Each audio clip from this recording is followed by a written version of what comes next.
Hey, a lot of work put into this moment. A lot of work. Remember one thing today.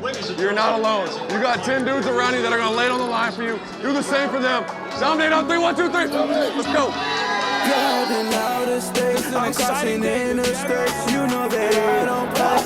I will take you on a date. Yeah, I'm the 40 gang, so never switching. Ready to go. I know this from the heart, cause you know that I'm a star. And it's all came from the heart. You ain't here when it was hard. I told the world I'm Hey, gotta love this, man. Get to go out there and play some football, man. Have some fun, play for each other. Or each other for the man next to you. Hey, 60 minutes, play for one another. Hey, man, this is a hell of an opportunity. What you willing to lay on the line? Ask yourself that. Finish, grind, take a deep breath, and have some fun. Okay? What is up, guys? Welcome back to End Zone Express. I'm here with Tyler. I'm here with Ben. I'm here with Angelo. And I'm here with the one and only from What the Hell is Happening Sports, Mr. Nero. How we doing, guys? How we doing today on this Friday night? Doing good. You guys are need to be watching this on a Saturday morning or a Sunday or whatever day after this transpired. But man, there's a lot of basketball tonight. I'm most excited for that. I wish we were talking about basketball tonight, but we'll get into some basketball tomorrow. You guys will see me tomorrow morning, 9 a.m., 12 p.m., the Amari Scott Show. Limited. I'm going to try and deviate away from sports. I know the world is a crazy place. I'm not going to try and get into those types of topics, but I definitely want to talk about some music stuff. I want to get on there and definitely talk about movies coming out this year. You guys already know Avengers Doomsday coming out this year. Hey, man, that shit better be fire as fuck because they bringing back Thor. They bringing back Captain America. Spider-Man's going to be in it. So, I'm hoping that, they bring out, the whole shebang. Robert Downey Jr. returns as Dr. Doom. Now, he's not going to be Iron Man, which is so weird. I don't know how that's going to go. Like, I don't really like how they kind of casted Dr. Doom as Iron Man, but obviously if you've read the comics, like, it makes total sense as to why that would happen. So, but yeah, other than that, I was gonna say, a lot of albums came out too this past week, the week before, and the week before that, actually, since the year kind of turned over. A lot of people have been dropping left and right. Is there anything you guys have been listening to lately that's like new that you guys are bumping? That's like the shit. I don't know if there's anything been new on my phone. I mean, I think it's just been the same, like 5 different genres. You would be basic. Yeah, you would. Yeah, I got a lot of Donnie T. Yeah. It just came out. Oh no. Yeah. I don't know if I should listen to it yet. Maybe. You should. I should. Yeah. All right. I mean, I would probably recommend Jordan Ward over Don Toliver. Oh yeah, with Jordan Ward as well. That's just me. A little bit biased because I'm an R&B guy, But yeah, Nero, Tyler, anything you guys been bumping lately that's like new? I bumped that new Don Toliver. I heard everything. Yeah. I thought it was tough. Yeah. It was one of those things also. It's like I knew what to expect, but with the music that he presents and, the beats and all that, it's bumps. It's good bumps. Yeah. Can't complain. Can't complain. Yeah. I didn't listen to it yet, but I listened to the new DaBaby album. It's pretty good. Yeah. I like a couple songs off of it. Mm-hmm. Yeah, DaBaby album was okay. Yeah. I thought, I like DaBaby. I think he's awesome. I like Jordan Ward and Don Toliver. So yeah, it was pretty good. It was a pretty good month so far for music, but it was also a pretty good month for football, as you guys know. The NFC playoffs happened as well as the AFC playoffs. If you guys didn't tune in to watch our AFC playoff recap, if you guys are like, where's the AFC playoff recap? Go to our YouTube, go on our videos, make sure you guys go check that out. AFC playoff recap. But yeah, if you guys also follow us on social media, you guys can go get all of our social medias here at the bottom. You guys can follow us, interact with us, talk to us. We got a public group chat. I know there's a lot of there's like a limit of like what is it, like 200 people on Instagram. I'm also in another group chat that's like NFL group chat. It's like 200 people. If you guys want to join, you guys should just message me below. You guys can also message at the Bay State Media. We're active on there all the time. Always talking to you guys, doing final scores, doing all types of other stuff. So, but let's get into this NFC playoff recap. The Los NFC. Angeles Rams. You said Yeah, NFC. And no, I said NFC. NFC, Okay, NFC well. playoff recap. Los Angeles Rams. It must be tough being Canadians. Okay, all right, that's not. We were in like 8th grade and you were in like 4th grade. Los Angeles Rams Wow. played the Carolina Panthers. The score was 34-31. I think this needs to be talked about. And I the only reason why I'd probably say this needs to be talked about is just because of the recent play of the past couple of years and what both of these quarterbacks have been given. But I just definitely want to ask you guys, like, is Bryce Young now ahead of CJ Stroud? Like, is this now like a conversation we probably should be having? Because I don't know. I mean, you know, I don't want to say CJ Stroud got benched because he didn't necessarily get benched, but like, I think like the consideration of them, like even thinking of starting Davis Mills over him at some point when he came back from injury was like a telltale sign, or it was before. I can't remember. It was either before or after, but I think it was. I think like that was a 2 telltale weeks. sign to me that like, you know, they're very concerned about his level of play. And we know we spoke about this too yesterday on the AFC playoff recap. If you guys want to go watch that again, make sure you guys go tune in on that if you guys didn't watch that. But I think it's a valid question to ask. So I want to definitely hear you guys' thoughts on that.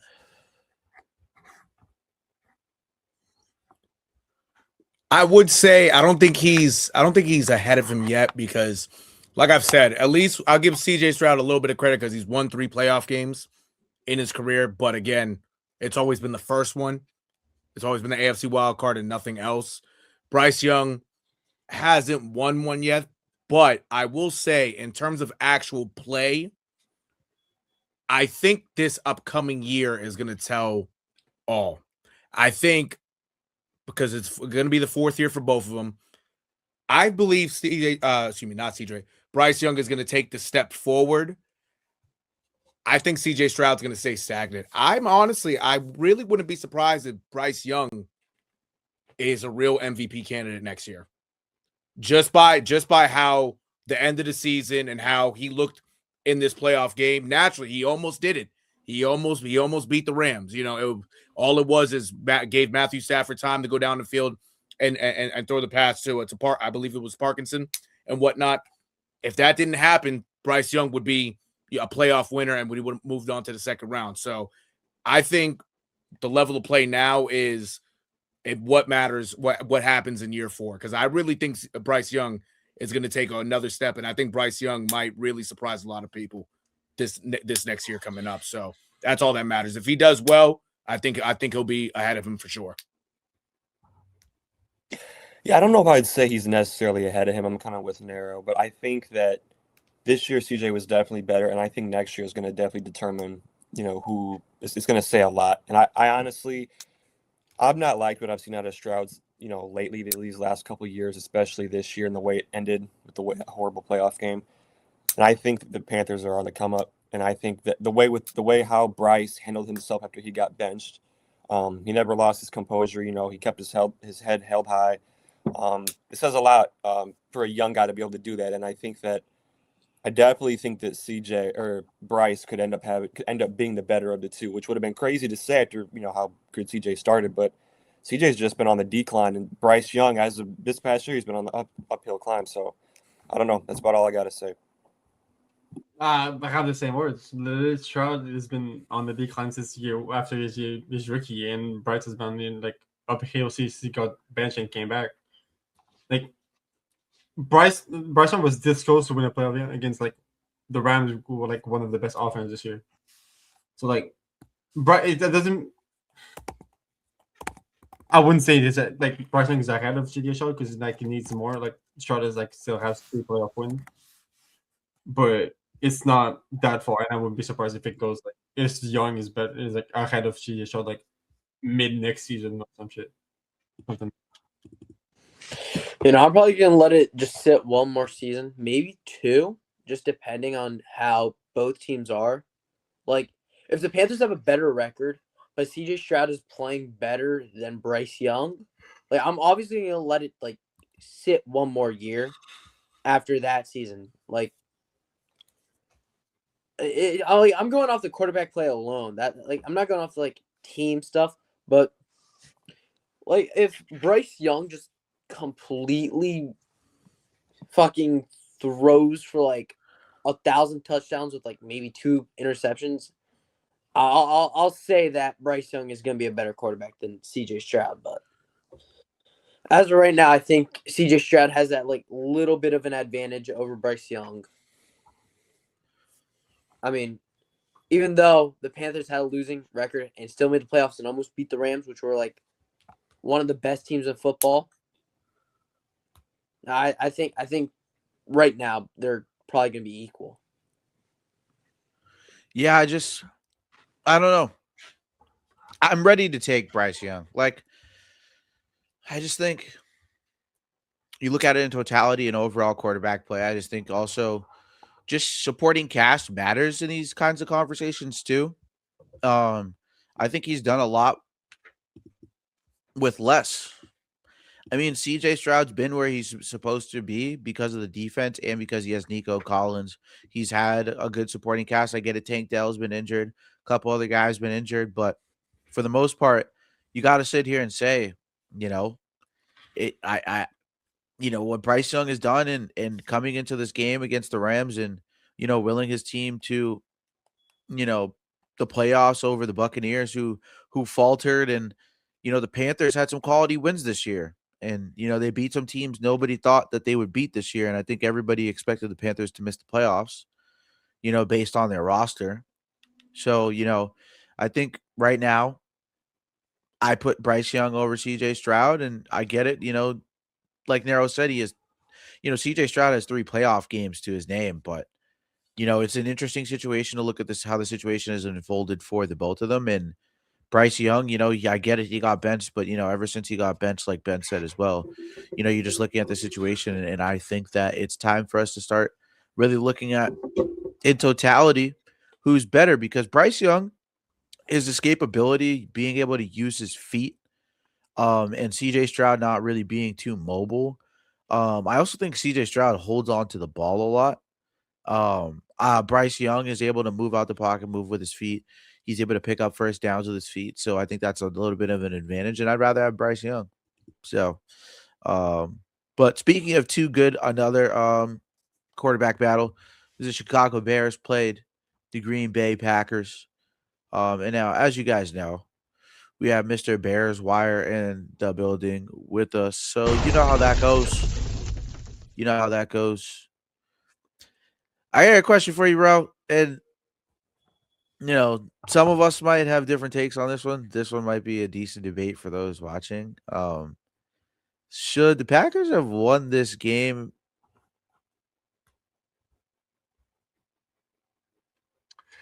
They literally, I mean, You want me to go first or what? you go. Yeah. I mean, yes, they should have won. I mean, they're up 21-3 at halftime. They should have won. Why else do you think they should have won? I have an interesting opinion, but I mean, I just don't see how you choke that, man. I mean, I don't know. The Patriots did it to the Colts. I mean, they did, but Chiefs did it to the Colts. Anything can happen. anything can happen. But I don't know. I mean, I thought this game was over at halftime, but Okay. it just seems like they just kind of took their foot off the gas in the second half. Like they were just playing to manage the lead. They weren't trying to extend the lead. They were just trying to, stay with 21. They didn't seem like they were even trying to. I mean, obviously they were trying to score, but it just felt like they were just more so managing the game. They didn't in the first half. They took it over. Right. Yeah. Okay. That's interesting. I'm gonna have something spicy for you, but Ben, I know you were about to go there for a second. Yeah, the Bears scored 25 points in the fourth quarter alone. 25. Yeah. I know the Packers don't have Michael Parsons, and that's why they weren't like on a decline towards the end of the year. But 25 points in one quarter alone is just unacceptable. Agreed. No matter Just, how yeah. you look at it, you can't give excuses. Like, it literally, like I'm looking like the win probability like on ESPN for the game.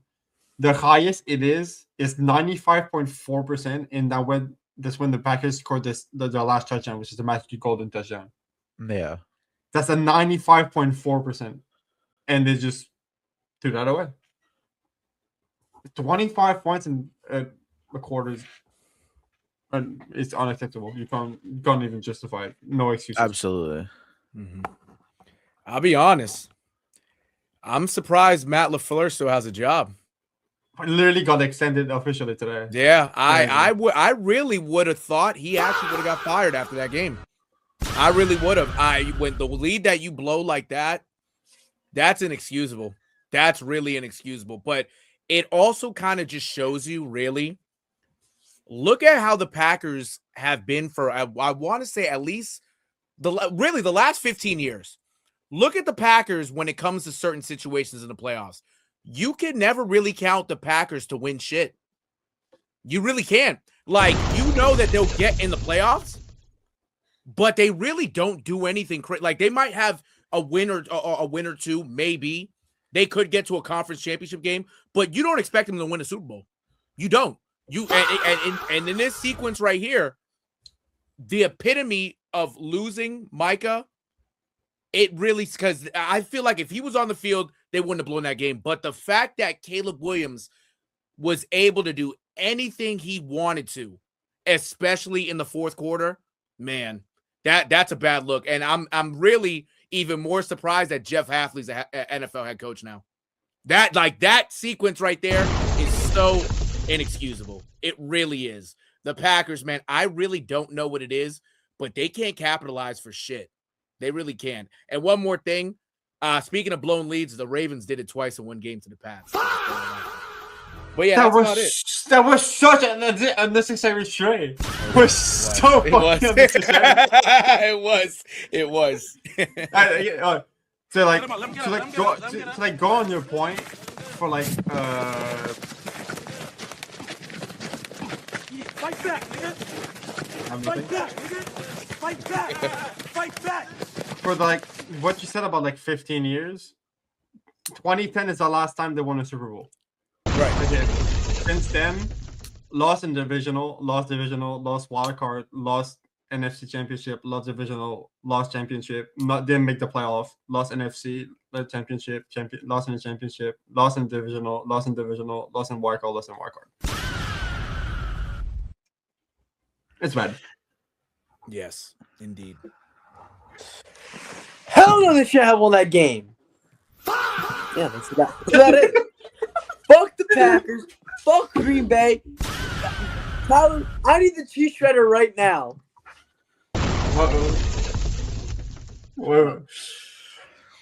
I'll say the difference in the game was definitely defense, like all you guys said. But I think it also goes to show Caleb Williams has miles to go. I think this playoff run, despite them winning this game, did show.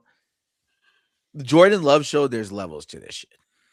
Like I don't think if you watched Caleb Williams highlights and you watch Jordan Love highlights and you showed it to someone who's like doesn't watch football, they would probably say they're probably a similar type of player, or like they would probably have a hard time choosing based on skill level. But like this game, it very clearly showed like how good Jordan Love can be, because this is a game where I look at it like how Josh Allen had lost to the Chiefs. Like, you play so well. He had 350 yards and like 4 touchdowns. 223. Yeah, and like Caleb Williams had, I think it was like 250 and like 2 touchdowns. 361, 2 TD, 2 interception.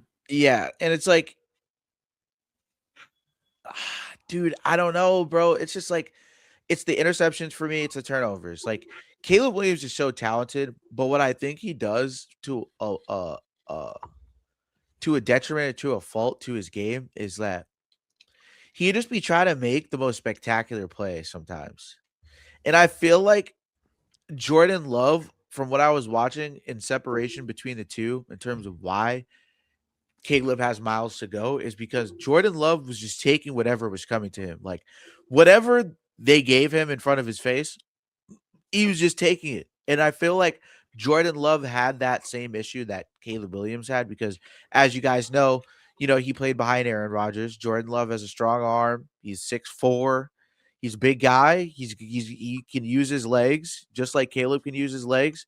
They're both the same prototype of quarterback.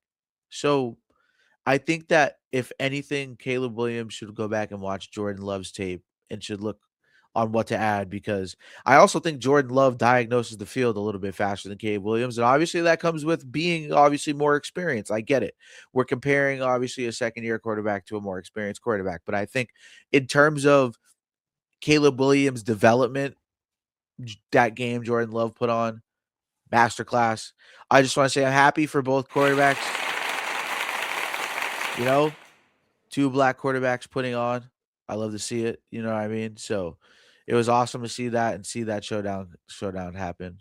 Although I do think, obviously, like you guys said, Packers should have won this game. It was pretty apparent the Packers should have won this game. But speaking of people that should have won games, and speaking of teams that absolutely fucking suck and that I hate, the San Francisco 49ers played the Philadelphia Eagles. They beat them 23-19. And the Eagles make another interesting move. I don't know why you guys did this. You guys are just Howie Roseman might be losing his mind over there. But the Eagles hire Sean Mannion as their defensive coordinator? Offensive. Oh, no, offensive coordinator. I'm sorry. Offensive coordinator. I mean,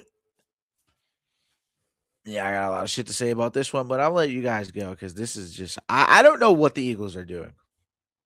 Oh no, give it to you know who first. Don't worry about me. Yeah. Don't worry Yeah, about give me. it to the fucking Eagles, man. This is not about me. It's about Ben, you. you're Canadian. This is about Shut you up, and Canadian. Ben, Angelo. this is a poutine to go It's about you, Angelo. Angelo. Angelo, this is about you. This is It's not about about me. you. This is You about can't you. keep like Angelo. this back on me. You know? Yeah, You fight know? back, bitch. Fight back. It's about you, buddy. Sorry. It's time. Talking all that shit all season, Angelo. So Kevin Patullo, he needs to be thrown out of the country. Throw him in federal prison for all I care. We should not be running it up the middle with Saquon every fucking play. We should not be throwing it deep to AJ Brown every other fucking play too. Our most efficient play this season was a fucking punt. We were like 100 for 100 on punt. We were ranked first in hits in the whole fucking league. You know what? Fuck Patullo. And if Sirianni doesn't lock the fuck in and stops yelling at 5-year-olds, maybe we'll win it for once. Maybe we'll win our third ring. Maybe. Good joke. Yo, Ben, you're a Ravens fan. This is not about When me. was the last time y'all won a Super Bowl? This is not about me. This is about the Eagles. You were still Leave me watching alone. the Children's Football Leave me League, alone. aka the CFL. Leave me alone.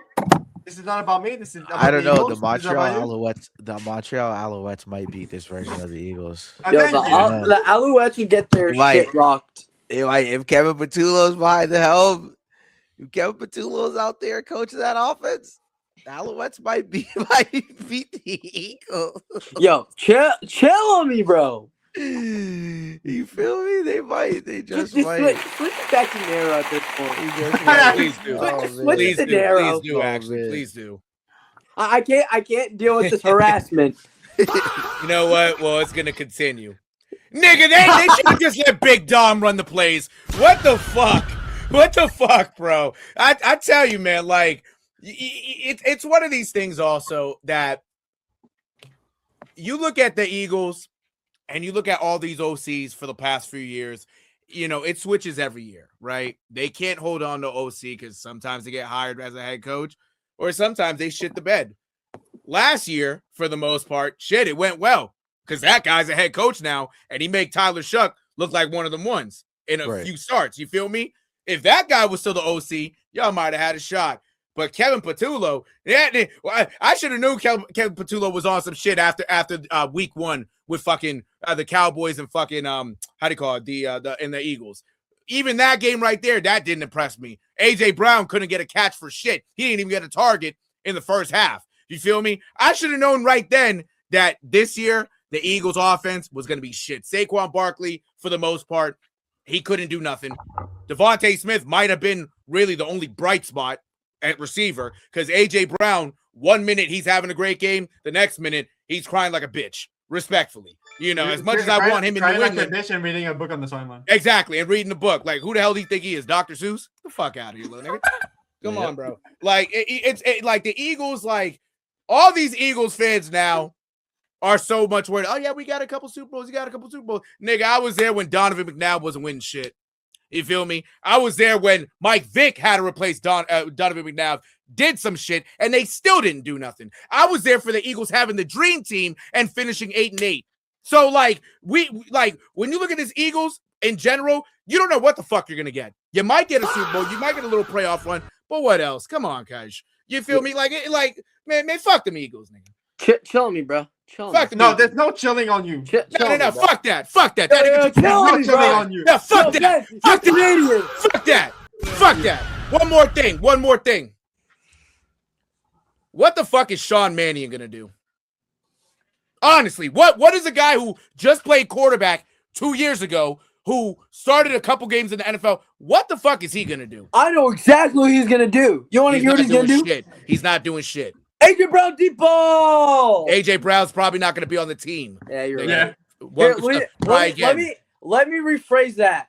Devontae Smith deep ball. Okay, all right. Shit, if you're worried about Devontae Smith, if he gets double covered on certain plays, who else is getting the ball? Who else? Yeah. My boy from 15 minutes away. We're gonna allow Dallas Goedert to catch a 75-yard touchdown when he can't run for shit. Yeah. Come on. Did you not just hear what I said? Jahan Dotson deep ball, bro. What the hell is he gonna do? Jahan Dotson? That's what we're worried about a receiver? Jahan Dotson deep ball. Jahan Dotson, who couldn't make shit, who couldn't make a lick of his career in fucking in Washington. Jahan Dotson, when the lights are bright, that now he's going to be the number 2. What is he going to do? Come on, bro. What they should do is instead they have A.J. Brown, get Jordan Tyson or something. Get a young guy. Start fresh. Because no bullshit, I don't see the Eagles winning another Super Bowl for a couple years. They could get back. I'm not going to say they ain't going to get back. I just don't know if they can win with a talent like this right now and not the proper coaching. Yo, Nero, I'm telling you, A.J. Brown is second for Justin Jefferson, and there you go. You can fucking dream about that. I am dreaming about that. You can fucking dream about that. Well. That's actually a fleece. If you think about it. It is. That's a fleece if you think about it. If you're a Vikings fan. Yeah. Because it's the second round. It's the second rounder. All right, change that second rounder or fifth rounder. Then no. Then you don't. That's what? Then you don't do it. Right. If it's anything less than a second rounder, there's no way that shit works. Exactly. But I mean, okay. This is just my honest opinion, bro. Like, there is nothing for us to go off of for us to believe that Sean Mannion's going to do any better than anybody that Jalen Hurts has previously hired. Like, bro, he was literally playing in the NFL 2 years ago. In 2023. Insane. What are we doing, bro? I don't know. Like, I get it, right? Like, I give credit to Howie Roseman for really going out there and getting an elite running back. Like, I credit him for that. Like, I get it. Like, That was the biggest hole. And I feel like if they still had Gainwell, they probably honestly this team, the offense might look a little different considering how important Gainwell was to the Steelers offense. So Arthur Smith really likes using those types of running backs. And I feel like they could have benefited from having a running back like that all season to take the weight off of Saquon Barkley so teams didn't just stack the box 24/7. It would have looked a lot more different, but I feel like Patullo wasn't creative at all in any sense or any stretch by the means. And like the fact that, we're sitting here and having this conversation is enough of a telltale sign that Howie Roseman might be, I don't know, you might be getting a little bit of an ego. I just think that why would you hire a guy that you genuinely just have there's no tape or anything to back up hiring him to fix the pressure of having this window to keep A.J. Brown, keep Devontae Smith, Saquon Barkley. These guys won a championship. When you finally make it over the hump, there's some guys like A.J. Brown who just don't care anymore. He got a ring. That was all A.J. Brown cared about. And now I think all A.J. Brown cares about I think all he cares about is probably just padding his stats at this point for his career. I think he ultimately got to what his ultimate goal was since he was a child individually, which was to win a Super Bowl ring. I think once you get there to that point, like me, myself personally, like there are certain points and levels I've reached in my personal life where like, I'm like, oh shit, I did this. Like, what's next? Like, you got to sit down with yourself and really ask yourself, like, what's next? And A.J. Brown's going to have to sit down with himself this offseason and ask himself what's next. And if he really wants to stay here. I'm not going to sit here and tell you that a guy that won a Super Bowl last year, his job should be in jeopardy, but Jalen Hurts is going to be under a microscope even more than he's ever been this upcoming year.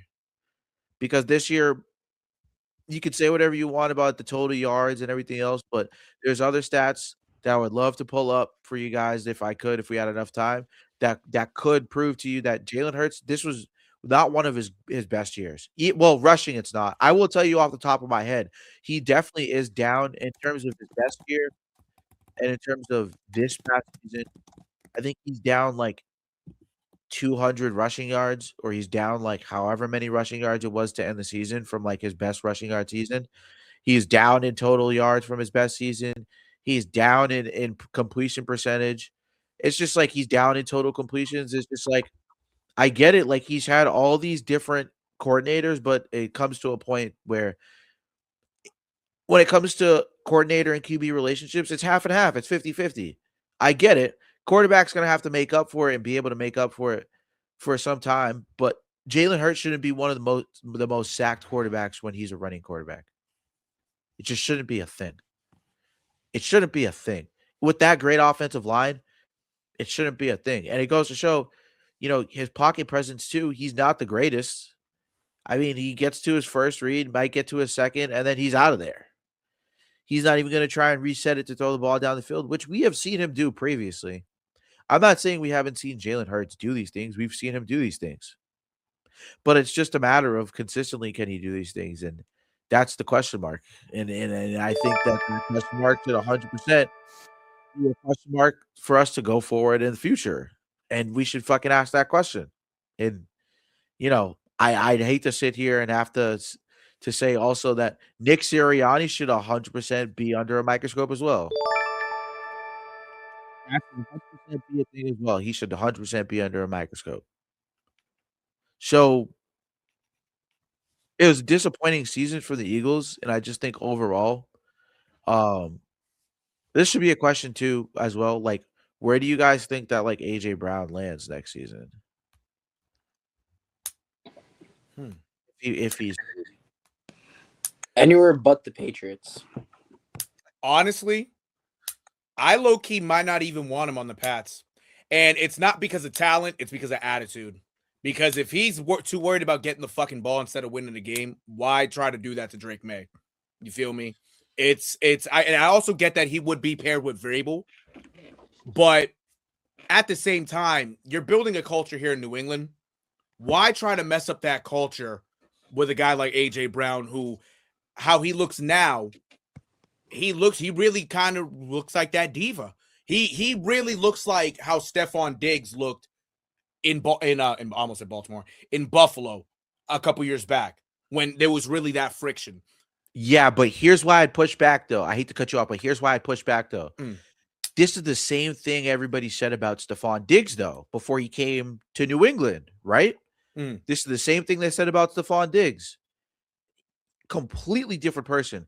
The baby mama stuff and whatever happened with the chef, right, is outside of football. I'm just talking strictly within the locker room, within the facilities, within his teammates, his coaches, the owner, within the organization. He seemed to be an issue in Buffalo. He comes where there's Mike Vrabel, Josh McDaniels. There's a no-nonsense type of building.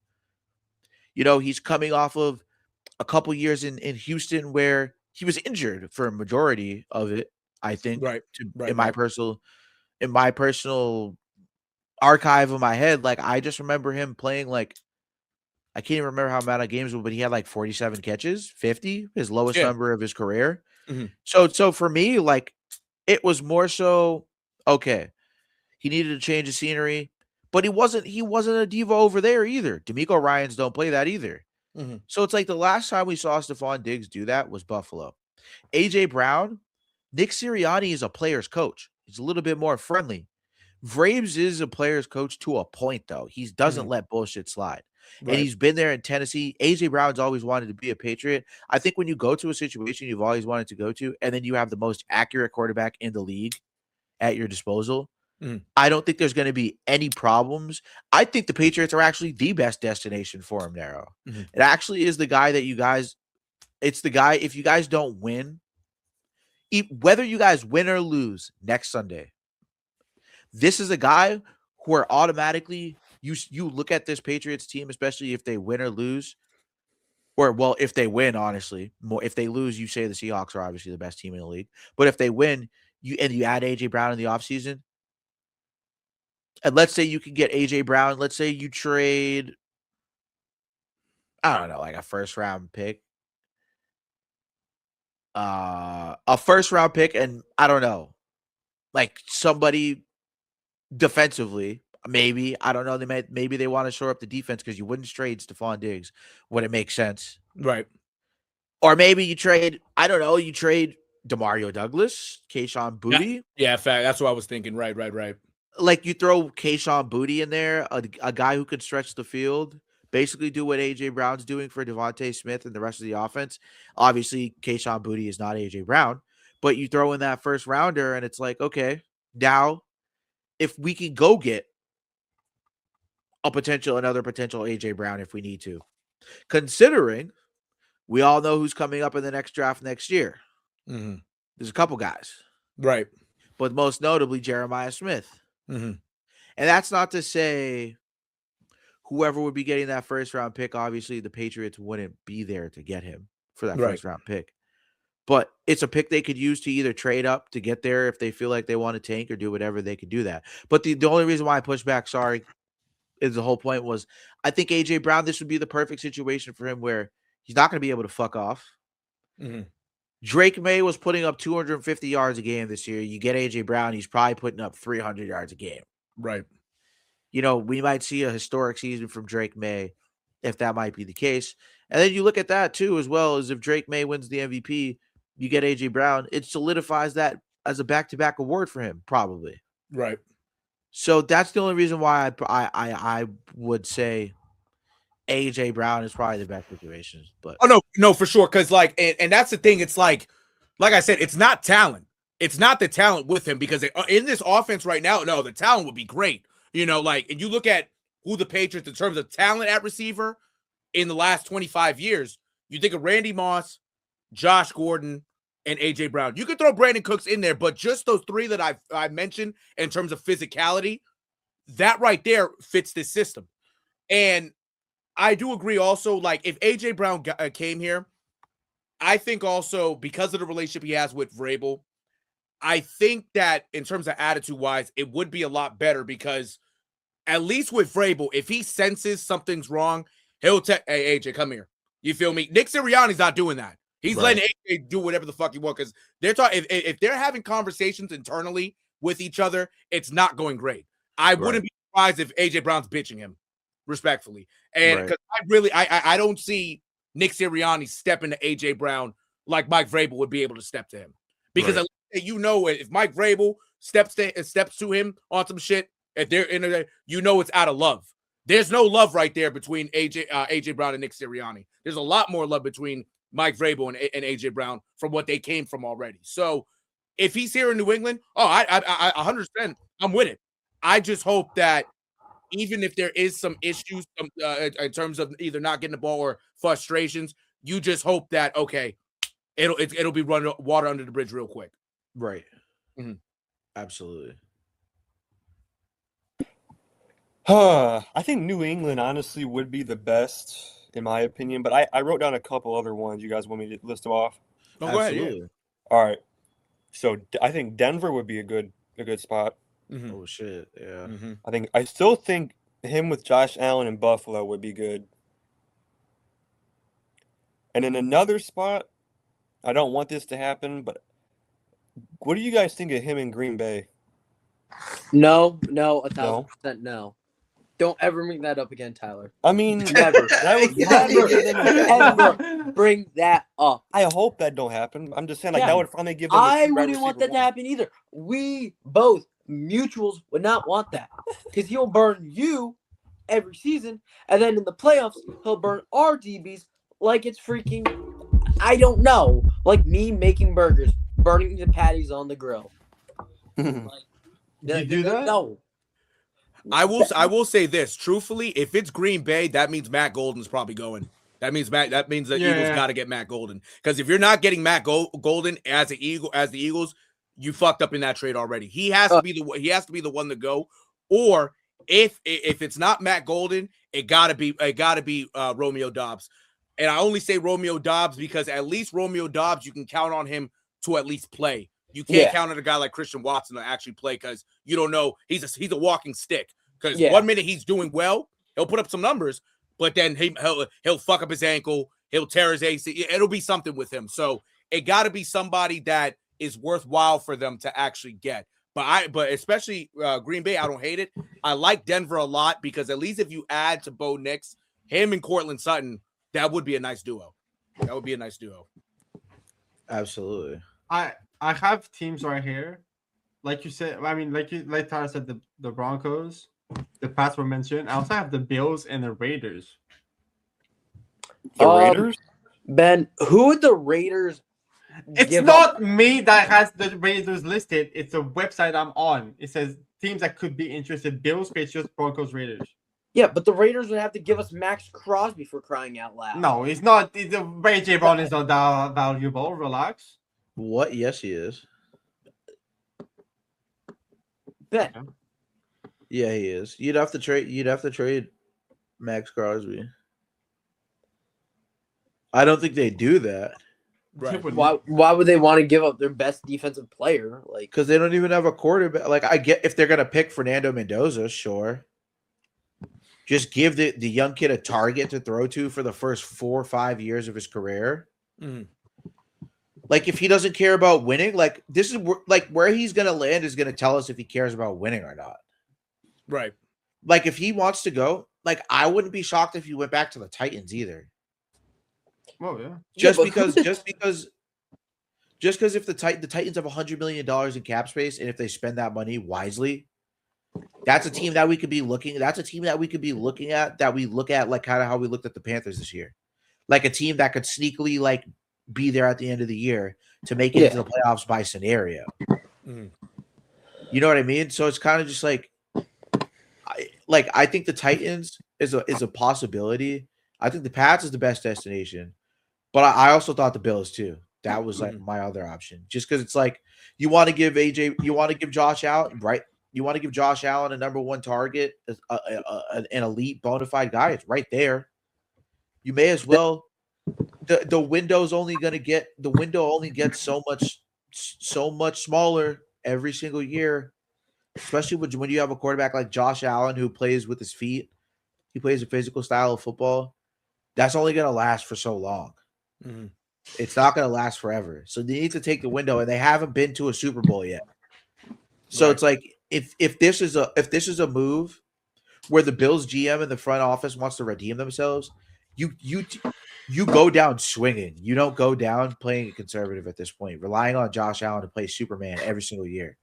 Right. But Amari, you go and you get AJ Brown. Who? All right. Let's say the Eagles let him walk, AJ Brown. They don't got their contract. They have to trade him. Yeah, I know, but I'm saying they just let him walk, whatever. Yeah, we're getting nobody in return. But if we trade him, let's say to the Bills, like you guys were saying, who are they going to get? Like, what would we even want off their team? The Bills have the 26th overall pick. A first round pick. Yeah, but so we have first. No. Okay. So the Bills better to have two than to have one. That's fair. Yeah. It's a first round pick.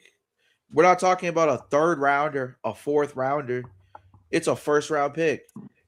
You're getting a talent. You don't know. AJ Brown was what, a second round pick? Yeah. AJ Brown was a second round pick. No, actually, no. I think he actually fell all the way to the third round. Actually. Yeah, I was gonna say he wasn't even a first round pick. So it's like getting a first round pick in return goes to show how valuable he's been in the NFL. Is all I'm saying. I mean, I can tell you. It's like because I know that was the draft. Debo Samuel, second round. No, DK Metcalf, right? Or was it Debo Samuel? Yeah, because it was him and DK that both went in the draft. Yeah, because they both went to Ole Miss. So it's like, you know what I mean? Like I don't know. Like it's just like I don't see if any of these teams look at the situation like, why wouldn't you just trade a first round pick? You have nothing to lose. And then at this point too, you look at it too. It's like another team that could be in the mix for him. In the mix for him is the 49ers. I was about to mention that because remember they don't have to pay Brandon Ayuk anymore. Yeah, he's out of there. What's even up with Brandon Ayuk? So they have they have all that money, and the fact that because the money that they were going to give Ayuk is theirs now. They boarded it. So it's like now at this point you're looking at the San Francisco 49ers situation, and it's like that's another team that's going to be in the mix. One other team I was also thinking of is Jacksonville.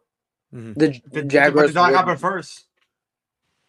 But they have trade pieces though. They have young trade pieces. They do. It's not like they don't have.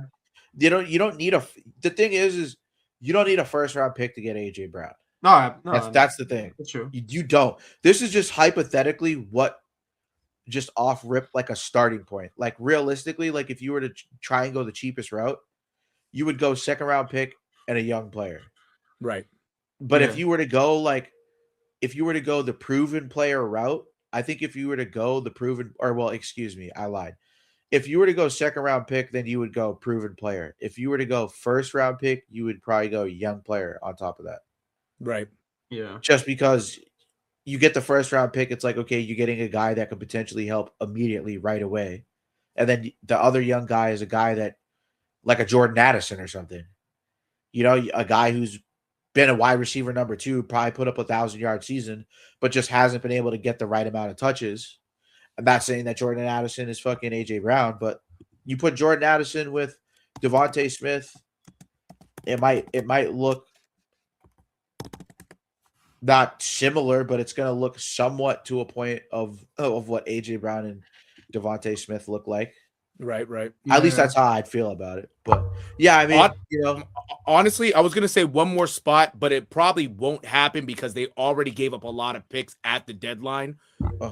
Imagine a team like the Colts getting AJ Brown because of that relationship with Shane Steichen. Because at least if he went in that offense, Shane Steichen would already know how to deploy him.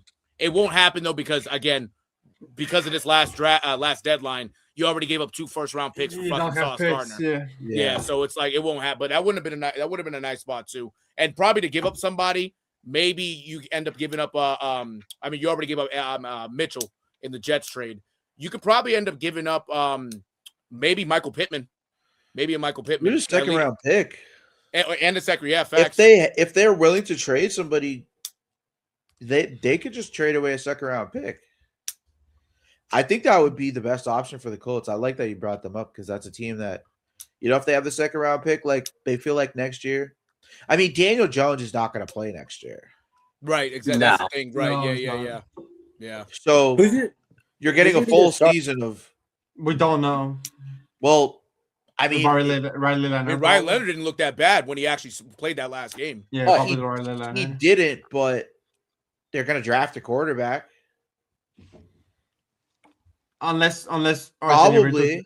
Anthony Richardson is fine, which I mean, unless they give Anthony Richardson another offseason to try and prove himself. I mean, Anthony Richardson is so fucking young, dude. Like, right. I don't. I don't think that Carly Ursay would draft a quarterback. She's very hands-on. She's been involved, so I don't think she'd draft a quarterback. I think it would. I think they're thinking about it if they feel some type of way about Anthony Richardson.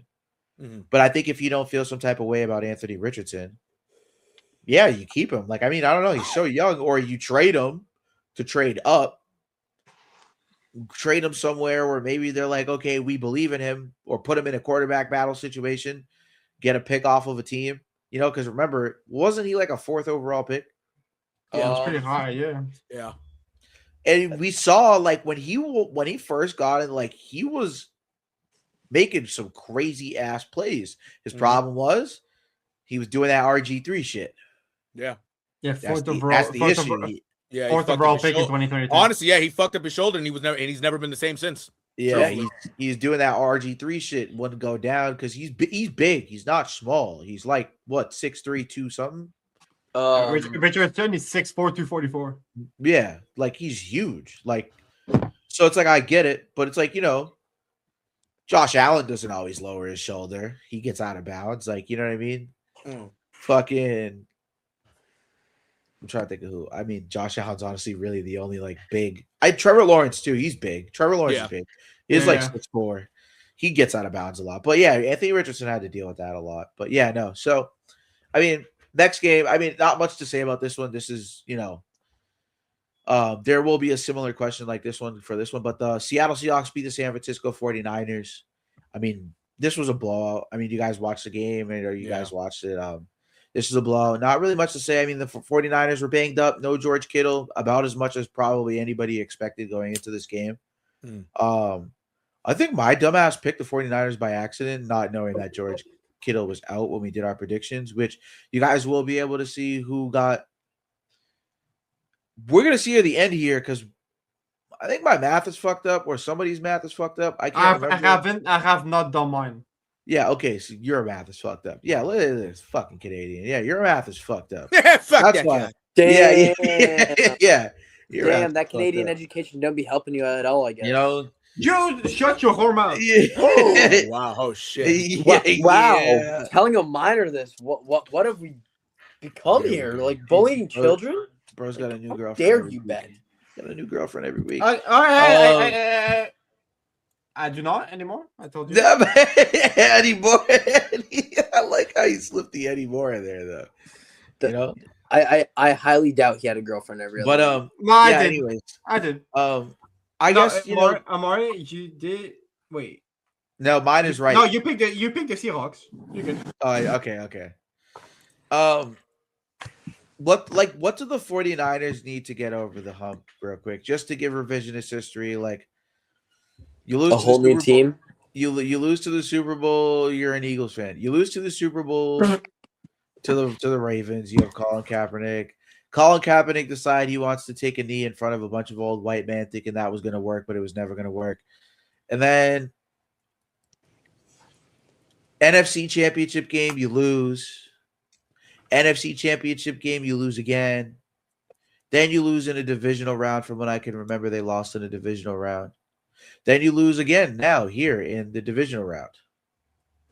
So the question I guess I would pose to you guys is like, what are they going to need to win a Super Bowl? Oh, one of the years, let's not forget, one of the years Christian McCaffrey had to play quarterback. Yep.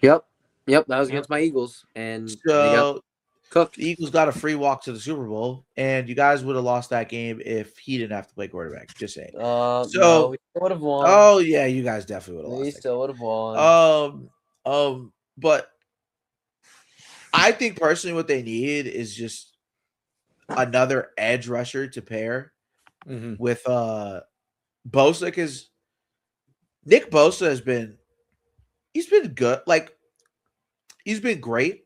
Yeah. But I think that injuries is an issue that they look at. And I think that they need to get a guy that they can trust. And I think you do that by going out and getting a guy like maybe Trey Hendrickson, Max Crosby. I think Max Crosby and Nick Bosa would be elite. That would be lethal. That would be something that you need in a pass-heavy NFC. You got some great quarterbacks over there in the NFC.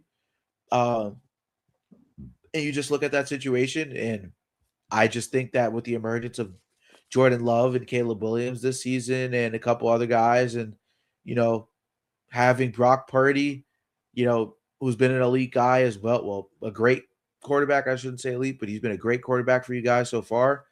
You look at the situation if you're a GM or a front office guy and you say, I think the edge rusher is what really would get us over the hump, because look at what got them to the Super Bowl when they had Colin Kaepernick, right? You had Justin Smith. You had Aldon Smith. You had, I forget who was on the other end of Aldon Smith. It wasn't Julius Peppers, but I'm like now blanking. It was what's his name? I know who you're talking. Ahmad Brooks. Ahmad Brooks. Yeah. Yes. Ahmad Brooks. No, they had a stout defense. They had a Hall of Fame defense, especially Yep. at linebacker. Yeah, it was, bro. Like, the defense they had, Patrick Willis, Navarro Bowman, Deshaun Goldson. What? Yo, that defense was legit. No cap. Yeah. Dante Whitner. Oh my God. I think they should have kept Hufanga. They should have. I think his asking price obviously was something that they didn't want to pay him, but they should have kept Hufanga. There's no doubt about it. I think they fucked up doing that. But, I think, like you said, too, like if they get a Hall of Fame defense again, I think that's what gets them over the hump. I don't think they've had one since. I think they've had good ones, great ones, but I don't think they've had one since. And that's genuinely what I think that what they need. But what do you guys think they need? If there's anything different or if there's anything you guys think? No, honestly, I would agree 100%. I would, because here's the thing. A guy that I actually would have said, but before he got extended, he got a 1 year, $35 million extension early in the offseason this past offseason. I would have liked Danielle Hunter in that defense with them. Yeah. Only because at least with Danielle Hunter, there's not as much injury history with him. But if you got to worry about Nick Bosa, Danielle Hunter is going to be free. If you got to worry about Danielle Hunter, Nick Bosa is going to be free. So if there's somebody right there with Nick Bosa, like a Max Crosby, like a Trey Henderson, that would be killer. But especially I would go for a guy like Max Crosby, because really I feel like that defense needs to add more edge. They have a decent enough edge, but adding a Max Crosby, the edge is something serious with that defensive line. And then on top of that, you got Keon White as a rotational piece to learn from both of those guys. You're set up for success right there. I would also go to receiver also. A guy like A.J. Brown, if he doesn't come to New England, wouldn't be a bad option in San Francisco. But the only reason that wouldn't happen is because the Eagles would never trade with the 49ers. One, after what they just did, and two, you don't want to worry about A.J. Brown in a playoff game in the NFC. So, yeah, sure. I would say right now for sure it would have to be edge. I agree. I think edge is the one position they'd probably have to upgrade at. I actually don't think that the roster's that bad. I just think they need to get more healthy, because they had a really good year given all the injuries that they had to deal with. Absolutely. And then the thing with A.J. Brown too, this is a team that I thought about as well. And I'm not saying he has an attitude like Brandon Ayuk, because I don't think he does. That's like a whole different level. But I'm just not sure that even if they did somehow want to trade with the Eagles and the 49ers, right? I don't know that the Niners will want to take on somebody that even has any type of you guys know what I'm trying to say, like any type of like that name around them. Like, they don't want to deal with anybody that's anywhere close to like how Brandon Ayuk was. Right. Definitely edge in defense. I mean, defense is not that bad, but like definitely edge, because but also like you have injury scare. Like he's not the healthiest at times, like people said. Because that the offense is fine, the defense is fine. It's just the edge position is like because of a mystery sometimes because of Bosa injury history. Because I'm still very salty, I say they need a whole damn new team. Just pack up, relocate, become the London, the London whatever from Family Guy. Just become them. You remember the football team from Family Guy? Yeah, I was just thinking of the name. remember I the was thinking of Eagles the name. talk. The London Sissy Nannies. The London Sissy Nannies. Yes, pack up from San Francisco, go Yep. become the London Sissy Nannies, and there you go. That's the whole team. Just pack it up. Yeah, get ready to eat ramen.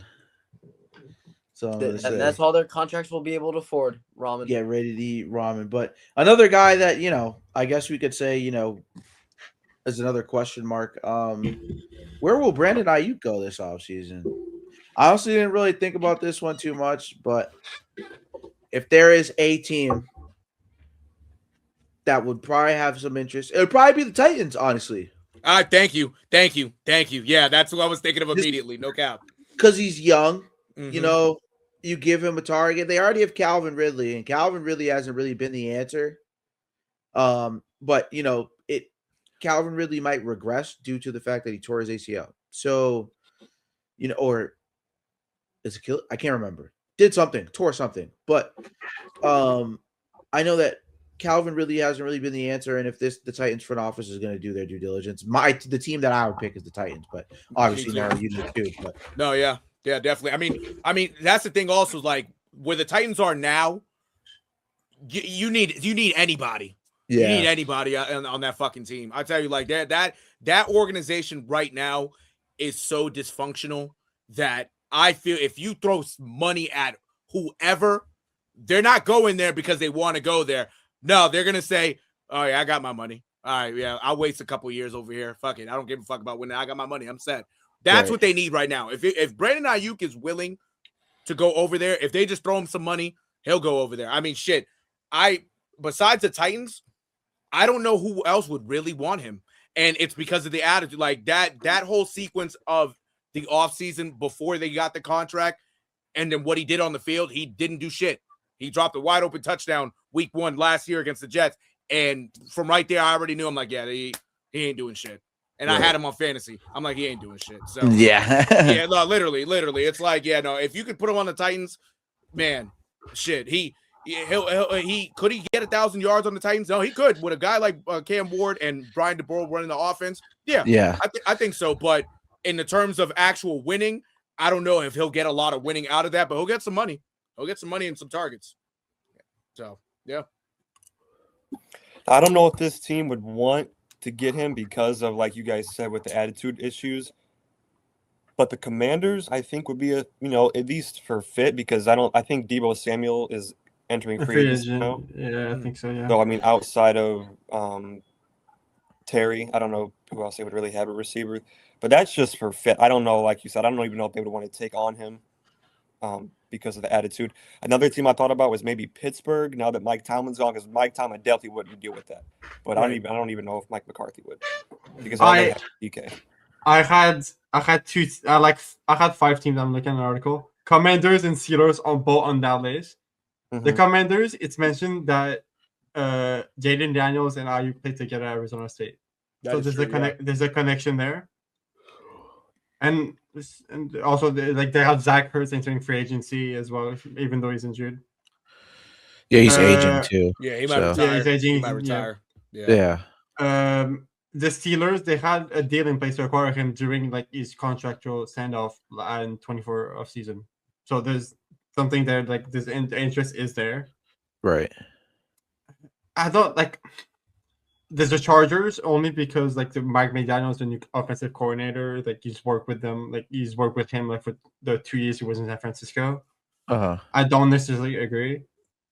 The 2 other teams mentioned are the Raiders and the Bills. The Bills, I do not think so. They will not go there. I don't think they will go deal with those fucking attitude issues. Yeah, I don't But I think they think would the either. Raiders could, since like they don't have Devontae Adams, they don't have Jacoby Myers. They have like Trey Tucker, Tyler Lockett, and Jack Beck. It's like doesn't like.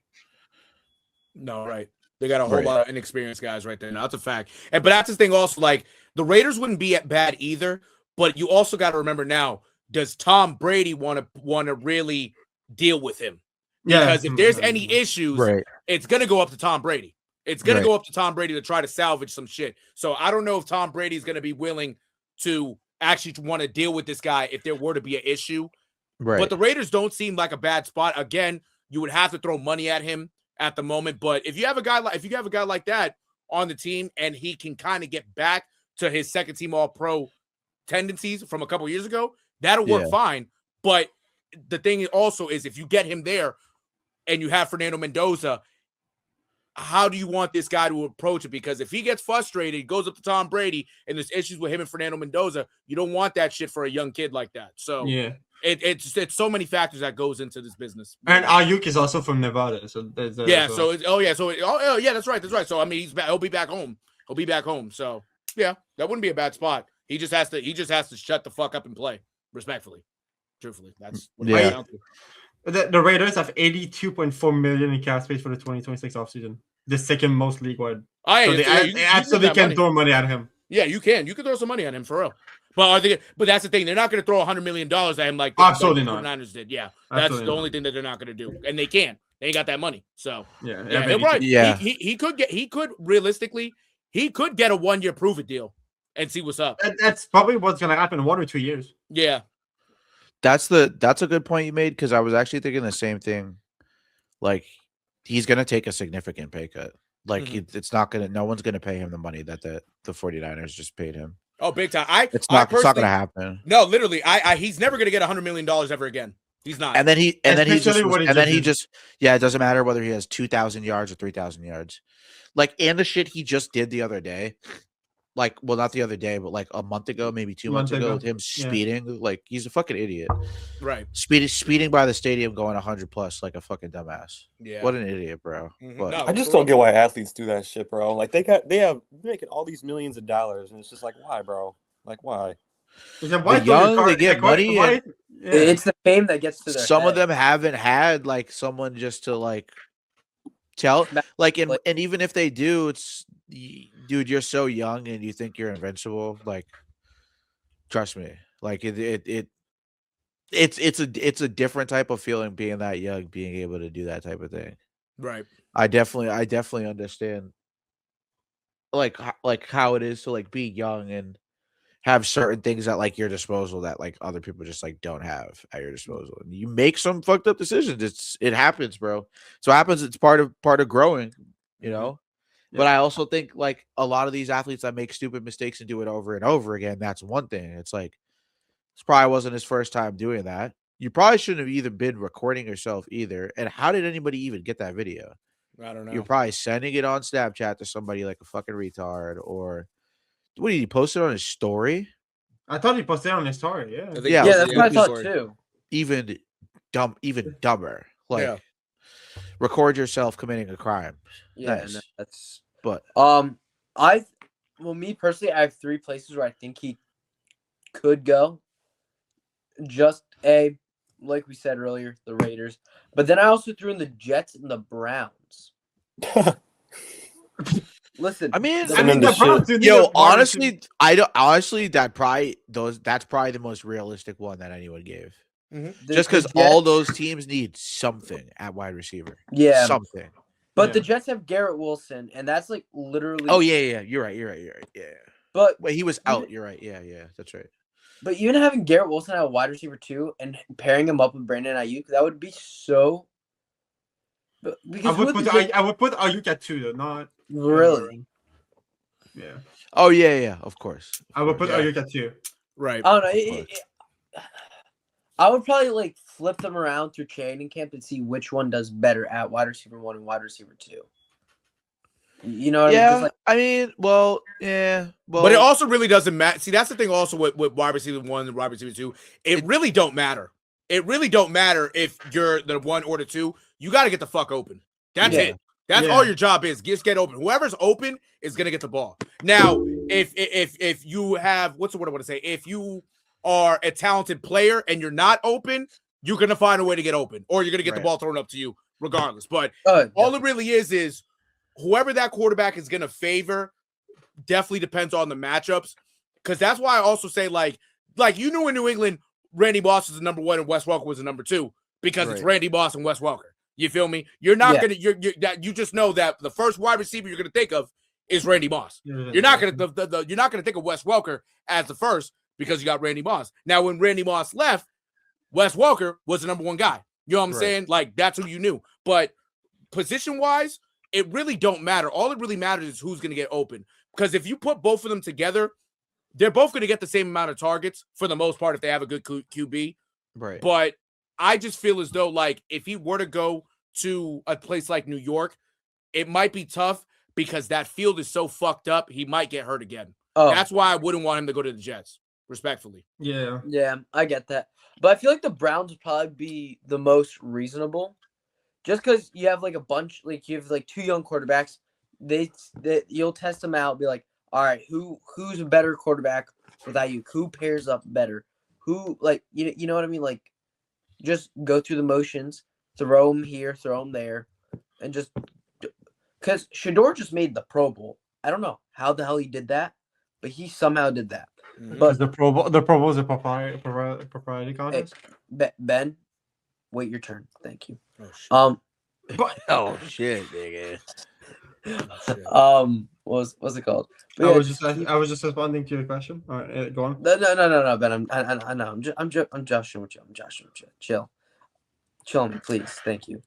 But yeah, just try to see which one pairs better with him, and just go with that. I mean, if Gabriel is better with Ayuk than Shador is, I would say just rock with Gabriel. And until one of them starts fraying out, and then just swap them out. Just do what the Panthers did with Bryce Young and what's his name? Andy Dalton. Yeah, Dalton. They just swapped them out. Just do that at that point. Yeah. I feel like that'd be the most reasonable with the Browns organization, just because you have 2 young quarterbacks, and then you also have Deshaun Watson, who's probably not even going to play again, or even ever touch a field. I don't know. They're keeping him on the roster, so. Which is so stupid. I would have cut him already if I were them, but the Browns are the Browns. I don't know. They said that they're not sure whether Shador Sanders is starting or not next season, but it's like, nigga, you niggas only said that because of Kevin Stefanski. You niggas didn't say that shit. You didn't say that shit because you didn't think that. I think Shador Sanders is going to be the starter next year, bro. Mm-hmm. I think they're just doing a whole smoke and mirrors thing. Like, I don't think that Deshaun Watson. If the next coach of the Browns does what Kevin Stefanski did and starts Gabriel before Monken, if Monken does that, like it has to be the GM that hates Shador Sanders. But that's the thing. But that's the crazy thing also, Omar, because Todd Monken's the guy that actually wanted Shador in Baltimore. Yeah, he wanted him as his backup quarterback. Shador didn't want to go to Baltimore because he didn't want to be a backup. But now he actually has his guy. So, and based off what the video that posted today with both of them shaking hands, that nigga Todd Monken was happy as shit. Yeah, so it's you feel me. Now at least like I was saying to somebody earlier, at least now you know that your head coach actually wants to believe in this kid. He actually is going to try to make this kid fulfill his potential, because that's all they need. They need a coach to believe in this kid. If you have a head coach that's favoring other guys and not believing in a guy that and we've seen have talent, because not just of the talent for himself, but because who he fucking came from, whose nuts he came from, respectfully, you got to believe in the kid. That's not Deion Sanders' son for nothing, bro. That's not. You got to believe in him in some way, shape, or form. No cap. And I know I said too much, but No, you did. No, absolutely. I think that's a great point. Like, I wasn't aware of that, honestly. I think it's good, that Monken believes it, because, it's a guy, that's been around Lamar Jackson. He must feel some sort of way, not similar, obviously, how he feels about Lamar Jackson, because nobody's Lamar Jackson. But if he finds if he thinks that he's any shade of Lamar Jackson in any shape or form, you take it. Right. Even if he thinks it and it's not true, it doesn't matter. Like you said, the belief is there. And, speaking of belief and young quarterbacks being believed in, the Los Angeles Rams beat the Chicago Bears 22-17. Yeah, I mean, I think this is pretty straightforward. I should be honest, like straight up honest. Like Caleb Williams lost in this game. I think that was pretty apparent. I don't see any other way. I mean, this is probably the best game the Bears defense has had the past couple of weeks. One of the best games. Couple forced fumbles, I think, if I'm not mistaken. Interception, maybe 2 along the way. Only allowed 20 points to the number 1 offense in the NFL. And Caleb Williams, man, this was not the game to put up a stinker. But, I love Caleb Williams. That's why I'm being hard on him. But you lost on this game, brother. But, yeah, I mean, do you guys feel like Caleb Williams lost on this game? Oh, boy. I don't know, man. I don't know if I can say he lost us this game just because he was the whole reason we even got to OT with that pass. But he definitely wasn't perfect. Too many picks, more than he normally, is used to having. But can I just say talk about the game really quick, like what you were saying with the defense? Yeah, of course. That's really what upset me, is because obviously the weather was a huge factor in this one, and the Rams were not. That's what everybody talked about, was the Rams weren't, they're not used to playing in Chicago in the cold. And it just really sucked because the Rams did not play their best game. They played way better against Seattle. And our defense played so good, only held them to 20 points, and we just couldn't get the job done. It's like most of the season, it was our offense was good, our defense sold in the games that we lost. This one, our offense only put up 17. And I mean, I don't know. It was frustrating to see a game where our defense finally got everything clicking. Jaquan Brisker was getting at Stafford so much. He was all over the field. He had like 15 tackles, I think. 14. I mean, it just sucked to see the defense play so good, and then that be the game that ends our season. Yeah. One more thing. I've always been a guy that likes to just go for the 3 points, and I thought Ben Johnson made a poor decision in the first quarter. I don't know if you guys remember, because it was like 2 weeks now, but he went for it. I know some people are way different than me. They like to be more aggressive. I'm just in a game like that where points aren't going to be given to you always because of how cold it is. I think we should have just took the 3 points. Obviously, I'm not saying we only lost by 3, and that's what would have been the outcome, because that was in the first quarter. But that's 3 points we could have had right there. I think it was when Caleb got picked. I forgot about that play. Was that? Mm-hmm. Yes, it was when Caleb got picked on 4th down. That was the one where fourth and two to 21. I didn't even think he should have been throwing it on that play. That's why, like three interceptions to 3 interceptions. But it's just like, I wish Coach would have just had us go for 3. I wish he wouldn't even have been in that position to throw the ball on that, on that scenario. Bro, I forgot about that play. Yeah, you should have took the 3 points. There's no excuse for that. There was another time in the second where we went for it, but that was like 40-something yards, and Cairo doesn't have that strong of a leg, especially in the wind. But when it was like 25-yard, I think it was what it would have been, and we didn't go for it. So I mean, that was when I wish. I'm sure they were the 32. Yes, okay, 32. That's definitely makeable for Cairo. Mm-hmm. And that's the thing also, Tyler. It's like, because even when we last talked about for the AFC portion of this, you don't want to get too cute in critical situations. You can fuck around in the regular season. If you're a good team, you can mess around in the regular season, try some shit 4th down. But when you're in a playoff game like that, you got to take the points when you can. Because if they would have taken the points right there, okay, boom, you got to kick it off to the Rams, let them return it. They might not have gotten a big return or anything like that. We don't know. Maybe they did. Maybe they would have. Maybe not. But at least field position, it would have been a lot different, because now you kick the ball off to them. Okay, boom, you got 3 points. All right, they just scored. Now our offense got to do something. But then when you give up a freebie by going on 4th down, right, and then you get a pick out of that, it's like, well, what was the point of really going for it if you were going to just go throw a pick? You know what I'm saying? It's like, you don't have to get too cute in critical situations. Just take the free points. because if you take the free points, you allow your defense to try to make up for it. If you give up a turnover, now your defense has to even work hard. It's like, oh shit, our offense just gave up the ball. Now we got to get the ball back. And sometimes that doesn't really work, depending on who you play. Because if you're playing a guy like Stafford, you don't know what's going to happen. You got to worry about Puka, Devontae. That's a freebie right there. Oh, yeah, we just got a pick. All right, let's go down and score. You know what I'm saying? Like, you got to take the points when you can. And I thought Ben Johnson, like you said, Tyler, he should have taken those 3 points. You know what is worse? Just the first possession of the game. Exactly. Yeah. Exactly. And the Rams went and scored right on that. Exactly. You could have started off 3-zip. And that's the thing also. If you went and taken a lead like that, that's why momentum always is a real big factor in especially in the NFL. If you take a 3-0 lead, the crowd's into it. If you throw a pick on that first drive when you should have got the points, you take the crowd out of it. It's like that's what it is. If you take the crowd out of the game in certain situations, it's going to hurt you because now you don't feel that burst, that energy that crowd is feeding off, especially when you're on defense. So I think they should have taken the 3. It would have set the tone up for a much better game, I believe, for the Bears, truthfully. If you look at it this way, it's probably not Caleb that lost the game, it's the coaching.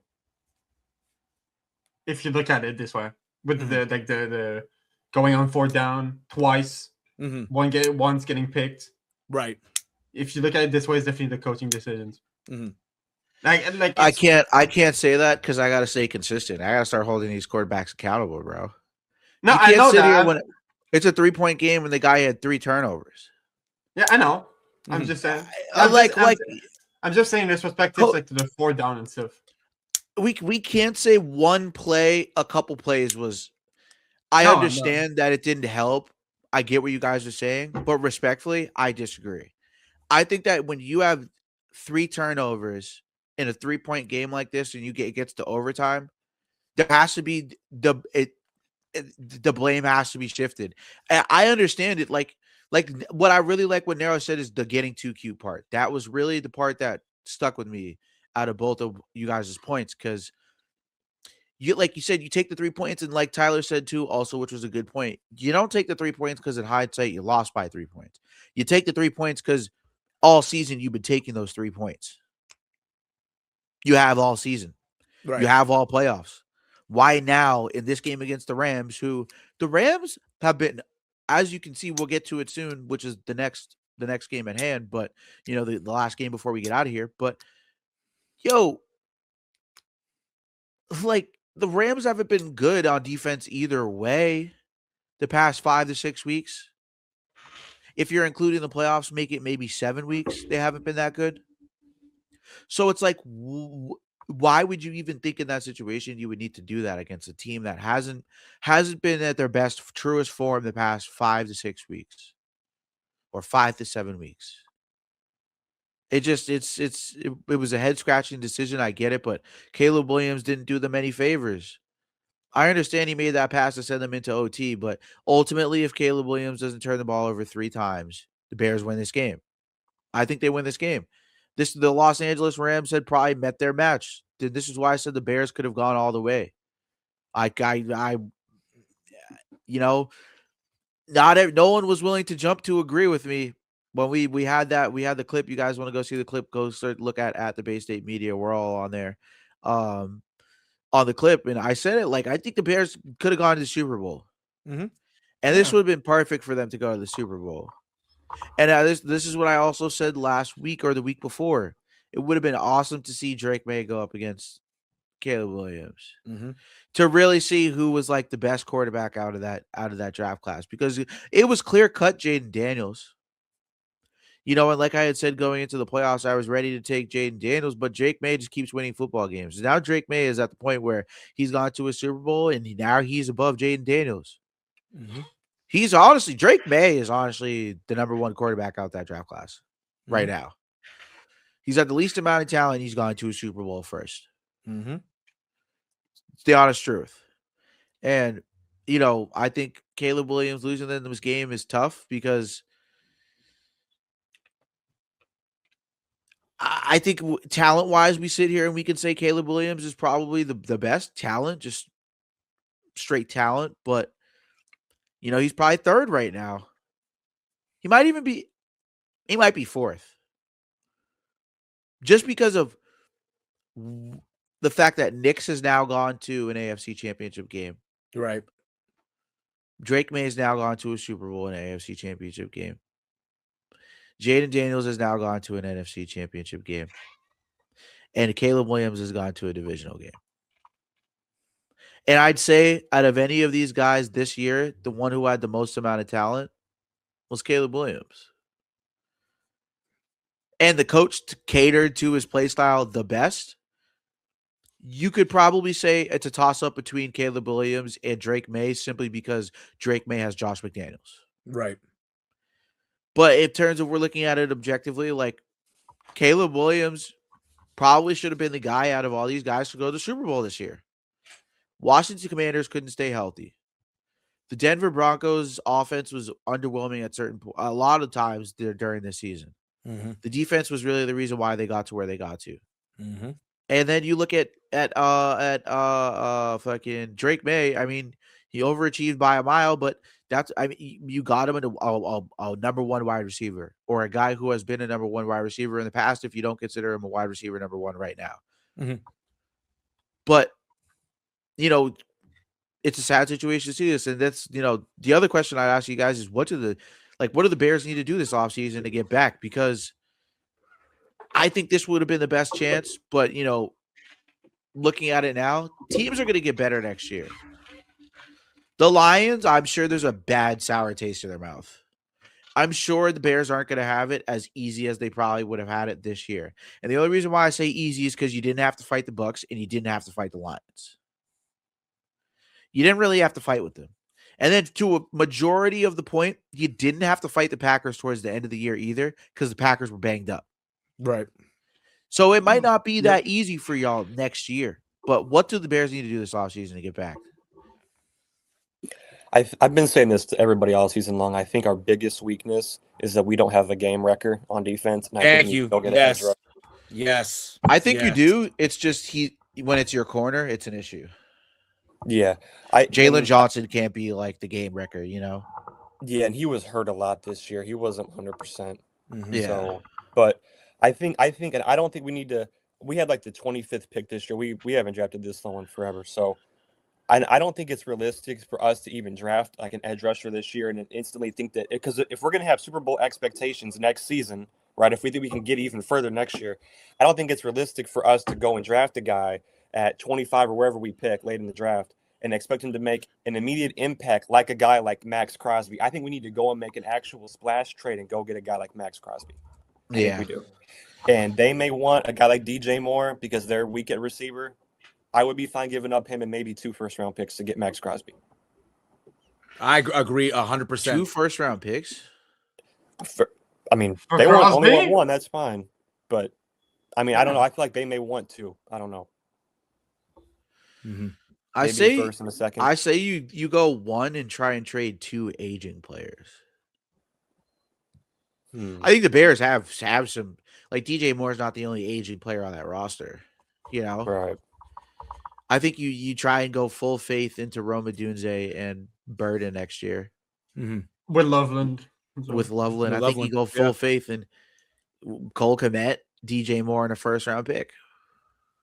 Mm-hmm. I think the Raiders take that. You get Cole Kmet, an experienced tight end, to be in the locker room with Brock Bowers, 2 tight ends. Mm-hmm. You can run 2 tight ends, and you got DJ Moore, someone who is way more competent than anybody other than Brock Bowers on that team. That's the only thing I would say about that trade is I feel like you can get away with only 1 first-round pick if you do something like that. Mm-hmm. You put all the faith in Colston Loveland, and you guys have there's another tight end you guys have, though, who's young. We have Colston, Cole Kmet, we have Durham Smythe. Those are 3. Smythe, yeah. Smythe, yeah. He wasn't half bad at all for a third tight end. He was solid for a tight end 3. Mm-hmm. Yeah, he was solid, and I think if you maybe try and give him a bigger role, like you take a risk to get a guy like that. Mm-hmm. Max Crosby would be the guy, or another option. You guys could go Trey Hendrickson. Mm-hmm. Yeah. Yep. Another thing too. Our secondary is really, really going to be a lot different next year too, because we don't have Byard signed, we don't have Brisker signed, we don't have Nashawn Wright signed, And it's just like, I don't know. We have to next season or this season? This year. We don't either. Everyone's saying shit. Brisker's gone. That's what everybody's just expecting that. Mhm. Like every Bears fans Why? expecting either. He doesn't want to stay there, or It's like I no, he wants to stay, but people just don't think we're gonna keep him because we have to re-sign him and Byard. And people were saying like we should just draft a safety. We don't. I guess it's not common to sign 2 safeties. People were saying. Right. Okay. And then Deshaun Wright, that you makes had the league in sense. takeaways. He's not guaranteed to come back. Right. Absolutely. He's gonna get. Yeah, he might have priced himself out. Yeah. Yeah. Especially now with a Pro Bowl appearance. Now, yeah, I think he did. Yeah, because that adds more to it. Adds more to it. But I agree 100% with Tyler though. That defense, that defensive line has to be nastier. That has to be nastier, especially on the edge, because if you can get Montez Sweat some help, and like we mentioned with the 49ers with Nick Bosa, they're not going to key in on one guy. You got to worry about the other guy on the opposite edge at times too. So if it's a Trey Henderson, if it's a Max Crosby, that'll be excellent, because I'll tell you right now, Grady Jarrett didn't.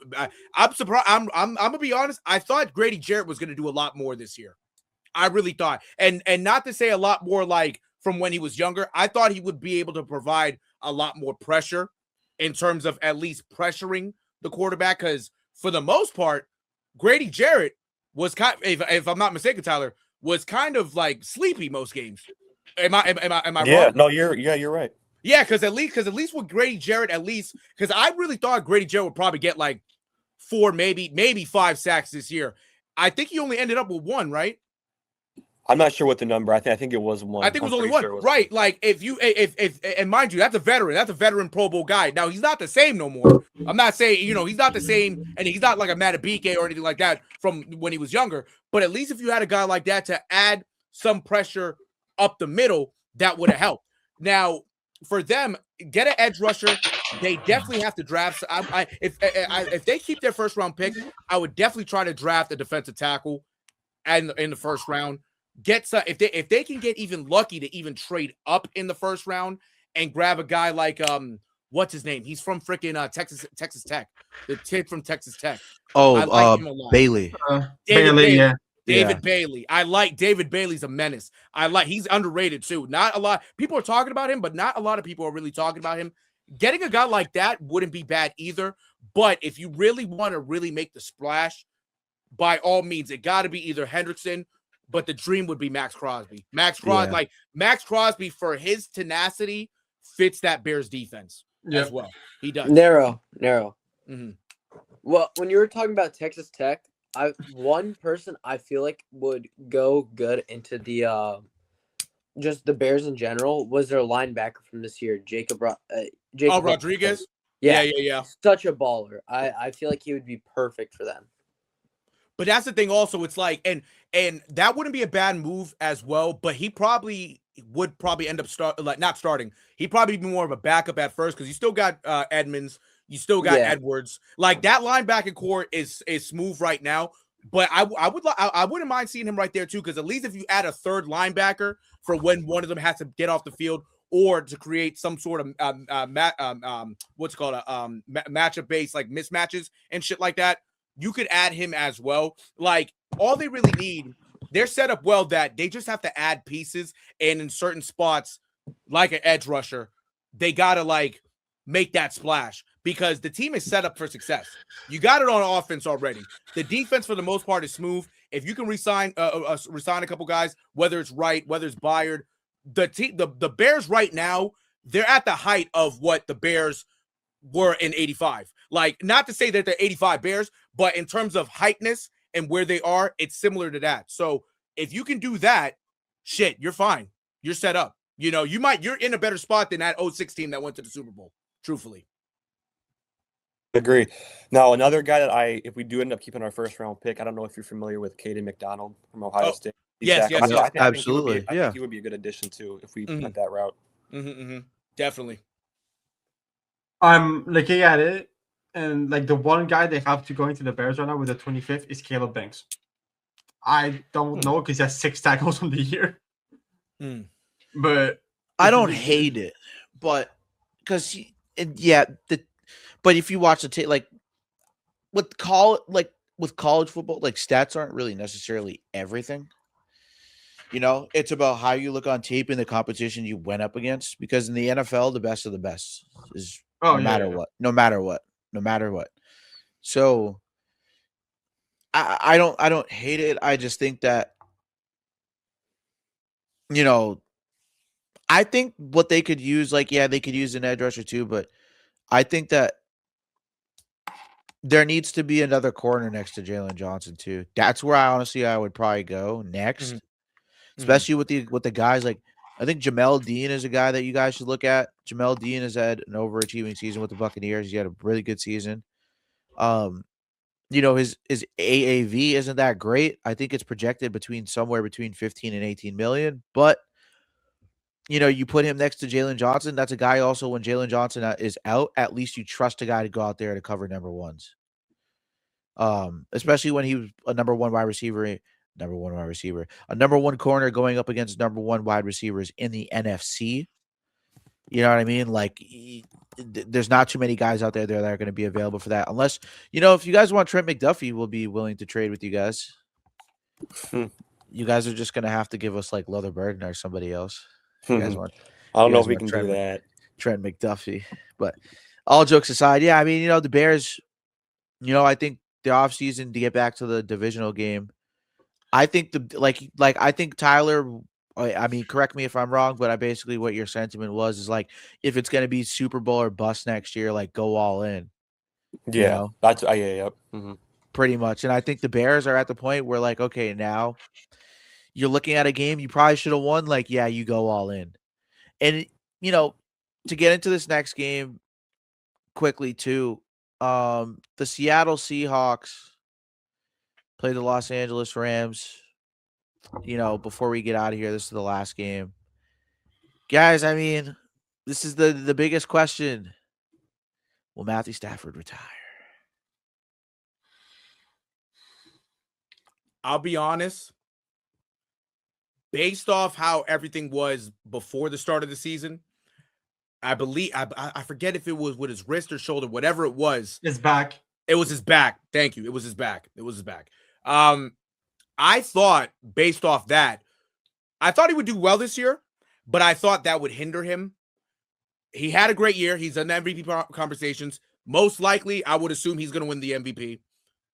I think he should retire now while he can, because if he, let's say, hypothetically, if he stays, you don't want him to take one vicious hit and it really fucks him up. You know what I'm saying? Like, that's the outlook I'm really looking at with Matt Stafford. But the thing also is, it's like, if he were to retire, I know Jimmy Garoppolo is the backup. Do we trust Jimmy Garoppolo running this team? Because he almost got Devontae Adams killed. So I don't know if I trust him around Devontae Adams actually throwing the ball. That's one. But also, you have Stetson Bennett, and Stetson Bennett took last year off because of mental health. He's back now. Supposedly he's doing well. He's been with the team, whatnot. I don't know if I trust Stetson Bennett to be the future of that team. So if he were to retire, you got to figure out quickly, or you kind of have to start figuring out right now, all right, if he's gone, what can we do at quarterback? Because, I mean, I tell you, if there's no Matthew Stafford, that team drastically changes, for real. For real. They can sign him up as Jimmy G is on a 1-year deal. Oh, he's on okay. He was on a 1-year deal, so they can sign one in free agency if there's a good one available. That's fair. Okay. If there's a guy, for example, I don't expect him to like get moved. Mac Jones. If they need a quarterback, and like the Seahawks, the 49ers feel like, oh, they have a good offer for him. Like, why not? I don't think he's gonna get moved because I'm pretty sure he's gonna sign the 49ers because they said they would keep him. Right. And also, if he were to get moved, it probably wouldn't be the Rams because, again, if you're the 49ers, you don't want to give the Rams advantages. Exactly, you know. But to answer the question, do I think he'll retire? If me personally, if I'm Matt Stafford, I go out right now. I go out and be a dad. You've won that Super Bowl. You could have, if you would have been able to get there this year, you would have had a shot to really win the second one, you know, but at least you've won one. Like, think about the guys that you played with that never got to sniff it. Think about Calvin Johnson. Calvin Johnson never got there. You actually got there and won it. At least you can go out for a number 1 pick and say, hey, I was the number 1 pick. I was a 3-time Pro Bowler. I won a Super Bowl. Hey, you know what I'm saying? So Won a Super Bowl, won MVP. Exactly. And won Super Bowl MVP as well. So if I was him, I'd retire right now. Be a dad. You ain't got nothing else to accomplish. You're one of the greats. Nero. Absolutely. I don't blame him if he does, but I don't know if he will just because of how good he played this year. Mm-mm. But Yeah, I think I'm he's gonna go one more. He might. Yeah. I would like to see it though. I would like to see it though. I wouldn't do it if I was him. I'm not gonna lie. I mean, he had hell of a career. I at this point, he already has a Super Bowl trophy. He's probably gonna walk away with the MVP. Just retire. You have nothing to lose. Legitimately, I would retire. Might as well. Yeah, if you do decide to retire this year, just go out on top. Yeah, I mean, with the MVP. Yeah, he's winning the MVP, so like it's whatever. Yeah, I mean, I think I think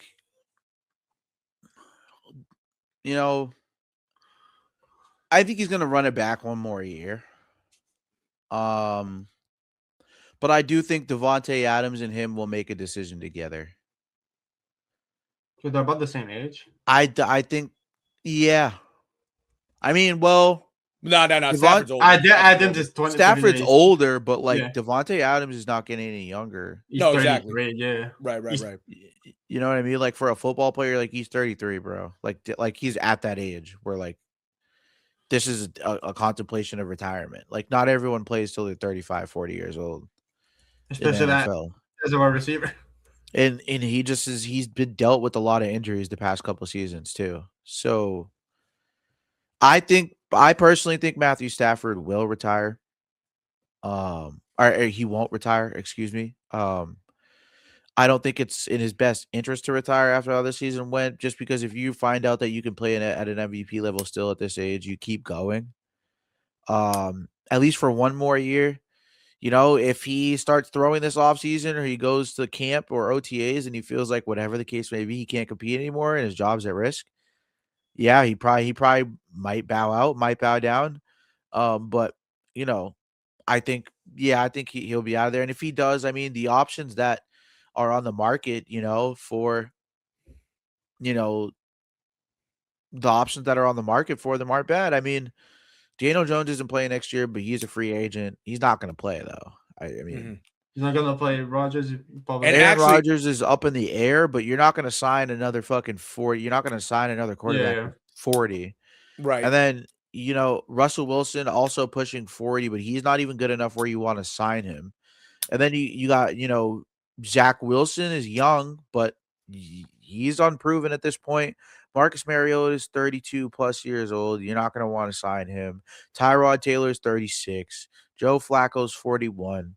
Right. You know what I mean? Like Jimmy Garoppolo's 34, and there's no faith in the fact that Jimmy Garoppolo can play and bring them back to Super Bowl contention or number 1 offense in the league, MVP caliber. If you're the LA Rams, you're going to want to replicate this. And I understand Sean McVay's young. He's probably going to be with the Rams his whole life and for the foreseeable future, just because of how much success he's had so far going to 2 Super Bowls very young. But I just feel like there isn't much on the market for them. But the one guy I feel like if they're going to take a stab at anyone, it should be Malik Willis. Thank you. That was the name I had in mind. If they're going to take a stab at anyone, take a stab at Malik Willis and just go from there, because what we saw from Malik Willis is that the drastic improvement, right? What we saw from Jordan Love when Jordan Love came in when Aaron Rodgers was hurt, or when Aaron Rodgers had officially passed the torch. No one thought Jordan Love was that good because of those practice videos and him missing the fucking net at the practice videos. It's like, that's what practice is for. So you can, actually work on your accuracy and practice. Like everyone took that out of fucking crazy proportion. And I think, seeing what Jordan Love is now, like, there were a lot of reports of Packers fans. I remember a lot of Packers fans talking about he's shit, he's this, he's that, he couldn't hit a net at practice. And they flipped real quick that offseason that he became a starter when they were saying Jordan Love looks legit. So, yeah, I mean, interesting situation. But, if the Rams do decide that that's the case, right? Like, you go the route of Malik Willis. But yeah, I mean, should Matthew Stafford win the NFL MVP? But other than that, yeah, Nero, what'd you say? No, I wanted to ask you guys this also. Do you trade a late round pick for a guy like Deshaun Watson and try to see if you can fix him? No. No. His career is over. Nah, it's the night and day difference from what he was in Houston to what he was in Cleveland. Like the night and day difference is what is. It's honestly it's more actually sad than it is embarrassing, more so than anything. Yeah, to see someone who was that talented and that good at football go through a situation like that where whatever people's opinions are, the public opinion is yours. But whether he committed a crime or not, like if we're keeping it strictly football, like this is a guy who was going toe to toe with some elite quarterbacks, divisional games, and was, getting kicked in the eye and throwing touchdowns while getting kicked in the eye in the same play. Like, it's just more so sad to see how far from grace he's fallen. But right. We can't fault him for the fact that the Browns gave him $200 million. Right. I think he wouldn't get a contract like that again if they were to take a stab at that. They're going to make him take such a significant pay cut. It might make him want to retire. I think his situation in Cleveland, he's so content with it, with the fact that they have to pay him and the fact that he just tore or whatever it was and they have to pay him because he got injured. Like, it's a weird situation. So, No, fair. Right. I don't think that Deshaun Watson would be the best option, but I think if you're going to trade for somebody and you're the Los Angeles Rams, I don't know. It's tough because a lot of teams have their QBs, bro. Right. Whereas last year and the year before and the couple of the past years that we've seen so far, right? Like teams haven't had their QBs. Like Jaden Daniels wasn't a question mark, but Drake May was a question mark. Mac Jones was a question mark. Right. Then you had fucking Caleb Williams. His first year, people were like up in arms about Caleb Williams. That he was somewhat of a question mark. If you weren't a Bears fan, he was a question mark. Then I'd probably say the Titans. They had nobody up until they got Cam Ward. Right. After Ryan Tannehill. And then, Will Levis wasn't the answer. And then you had the Browns haven't had anybody in decades. So there's that. And then the Steelers had some middling years where they didn't know what was going on after Ben Roethlisberger. So it's just like now that everybody has their QB, it's a little bit of a different situation.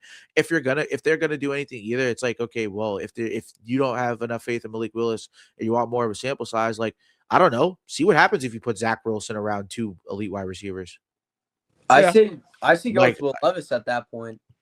Like Zach Wilson, at least, like, as a prospect and what we've seen on tape of him playing football, even if it was from college, like he hasn't been put in a situation in the NFL where he's been around a good situation. You put a quarterback in a good situation, we've seen what happens. Geno Smith, Daniel Jones, Sam Darnold, you put them in a good situation, dudes go to the playoffs. Dudes going to the Super Bowl. Like, so it's weird. But should Matthew Stafford win MVP? I guess. I actually have one more thing on the retired part. He has one more year left. He's on his contract. Yeah, I would. That's the thing that would just shows that I think we'll go one more year. Yeah, probably. But one more thing, really quick. Oh, sorry. I was just the guy at name I would mention as well, Davis Mills. I was as a quarterback for the future. I'm not sure. Davis Mills. Fair enough. All right, like for the future, like as a backup. Probably, but I was going to say, what if they went for Tua just to try it out? No, because then it's like Nero said too about the one big hit from Stafford. Tua is also one hit away from being a retirement home from CTE. No, exactly. I was just thinking because he always plays in good weather, and it's still good offensive coach, still playing in LA. Help around him, maybe that would work. I don't know. Like you said, he does get hurt a lot. Not for that price tag. Yeah, really not. That too. How about a guy like Tyson Badgett? How about a guy like Tyson? Hey, He just honestly, extended him. yo, Tyson, he was nice. Like, I'm actually That's surprised. why I literally just what you know what's funny? You know what's funny, Maury? Because I looked at Tyler's face and I looked at that Bears logo, and I deadass just said to myself, what the fuck happened to Tyson Bagent? I know he's a backup. But for the most part, and I remember that start against the Raiders a couple years ago. I was like, you know what? Given proper development and being a guy that, I know he went D2 and whatnot, given proper development, just like a lot of other quarterbacks, the guy could at least be a starting caliber quarterback that can do a little something. He got some legs on him. He can throw.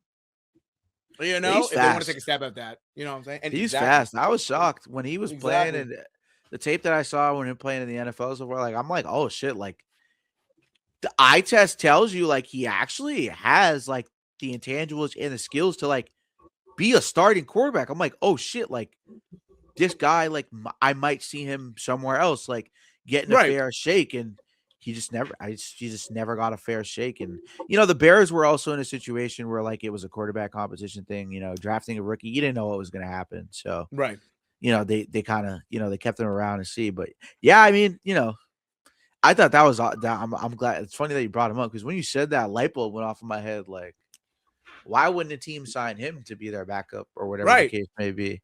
Because I mean, he's our age. He's 26 years old. No, my fault. He's 25, about to be 26. So it's like, you know, you could like that's the thing also, especially for the Rams. Not to say what do they have to lose, but they have the pieces around him. If you could just develop a young guy or whatnot, or get somebody in a trade like a Malik Willis or whatnot, sign a guy like Malik Willis, I should say. You have the pieces around him, and you have a great defense. All you really need is the Sean McVay tutelage. You saw what he did for Baker Mayfield. He changed Baker Mayfield's life. Whose life can he change? Whose life can he change now? Will Levis. No, and that's not as a bad an Eagles one. fan. You would say that you guys like shitty quarterbacks. All right. But hold on, Mark. Yeah. But that's the thing with a guy like Will Levis. What helps him out in this case is he's a Liam Cohen disciple, and Liam Cohen is a Sean McVay disciple. So you have that connection right there.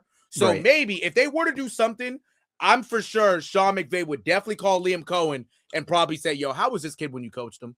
Because Will Levis became Will Levis because of Liam Cohen. I'll tell you that right now in Kentucky. It's because of that. Absolutely. He was a dog in college. Exactly. Yeah. Exactly. Yeah. So I guess to start with you, Nero, too, because you know your QB is the rival here. Yeah. Should Matthew Stafford win the NFL MVP? I mean, you kind of already touched on it, but no, for sure. Me personally, I would give it to him. I would. I mean, no, he pulled up a hell of a year. He was only 4 touchdowns off from 50 touchdowns. You know what I'm saying? He had the offense. He did what he had to do. I give it to him because he's done so. There was so much failure in Matt Stafford's career, especially in Detroit, that now in the situation that he's in Los Angeles, you finally have gotten to see what Matthew Stafford could do in a winning culture. What better off to cap off that winning culture by winning the MVP? Because he had a hell of a year. And like I said, also, Drake May has plenty of opportunities. He's still young. If Drake May wins it, Drake May wins it. Fine. Right. But I would give it to Matt Stafford based on the year, but also if it's not Matt Stafford or Drake May, hypothetically, then who is it going to be? Because nobody else, besides those two, nobody else really did anything to really put themselves in that MVP conversation to say, oh, wait, no, there's a third guy. No, it's either Matt Stafford or Drake May. And I think Matt Stafford really does deserve it because he had a great year. He took his team to the NFC Championship. He was really a couple plays away from playing in another Super Bowl. You know, he deserves it. He deserves it. And at the age he's at right now, to do it at his age with the injuries that he's had and damn near almost contemplated retirement, even going into this year. I mean, shit, he had a hell of a year. I give it to him, truthfully. I would give it to Stafford too. We went at it in the AFC video. Yeah, with all the stats, I think it checks out that Stafford should win MVP. Stafford 100%. Mm-hmm. Yeah, I think Stafford should too. Just to keep it quick for the next question, which will be the last question, but I feel like the last question was the best question for last. So, Yeah, I mean, I think he deserves it. I mean, the schedule he went through, the defenses he played against. Drake May had an amazing season, an elite season, one of the most efficient NFL passing seasons we have ever seen in NFL history. But I just think, Matthew Stafford and what he meant to that team and the type of offense he produced, like you said, 4 touchdowns away from 50 touchdowns, which is a hard thing to do in this league, no matter who you're playing against. I got to give my props to him, and I can't fault him for having Puka Nacua and Devontae Adams. It is what it is, So, Drake May next year is probably going to be your year to win it. But right now, I just think obviously Stafford deserves it. But speaking of quarterbacks, where does Sam Darnold rank amongst QBs currently going into next season? Because Sam Darnold's in the Super Bowl. He's been on the Panthers. He's been on the Jets. He's been on the Vikings. And he's, other than Tom Brady, the only quarterback to go back-to-back 14-win seasons. Where do we now rank this man? Because remember, like I said before, it's time to start holding some of these quarterbacks with closer resumes accountable. If Sam Darnold goes out there and wins a Super Bowl, he's better than Jalen Hurts. Wrong. You cannot. No, he's not wrong. No, if Sam Wrong. Darnold, his first year, his second year of having a good team in his entire career, because Angelo, remember when Sam Darnold was drafted, you were like 5 years old, 6 years old. What year was that? 2014, right? I thought 2018. 2015? Hurts? No. Fucking No. Hurts was drafted like 2020. 2019, right? 2020? 2020. Yeah, Darnold was drafted 2018. like before 2020. Okay, 2018. 2018. I was. No, you were like 10. Okay, so No. Yeah, Close he's to the first. He's the first one from the 2018 class. so First QB from 2018. this is what happens when you actually build around your top 5 pick. This is what happens when you actually build a proper football team. And I get it. The whole question was, will Sam Darnold play well enough? He hasn't turned the ball over much this playoffs at all. At all. At all, yeah. And now he's in the Super Bowl going up against arguably the worst pass defense in the entire Super Bowl. Arguably. I guess you could say Carolina probably was the worst, honestly, now that I'm thinking about it. Honestly, now if we're really thinking about it, Carolina was probably the worst. But other than Carolina, out of all the teams that made the playoffs, they were probably the worst. So, with that being said, like, I'll tell you, we'll go down the line here. I guess we could go down the line. Raise your hand until you hear a quarterback until you hear a quarterback worse, I guess, than Sam Darnold. Worse than Darnold? Yeah. Josh Allen. Jalen Hurts. Yeah. All right. There we go. There's Tyler, No, literally, yeah. No, that's me. I'm my hands raised too. Yeah. Okay. Wow.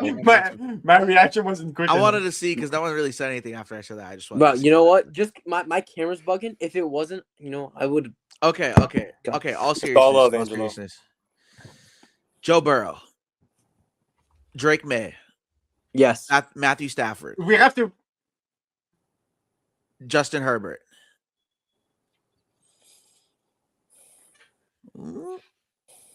Can we like edit my hand raise? Well, here's the thing. At least, like I always say about Justin Herbert, at least Sam Darnold is winning a playoff game.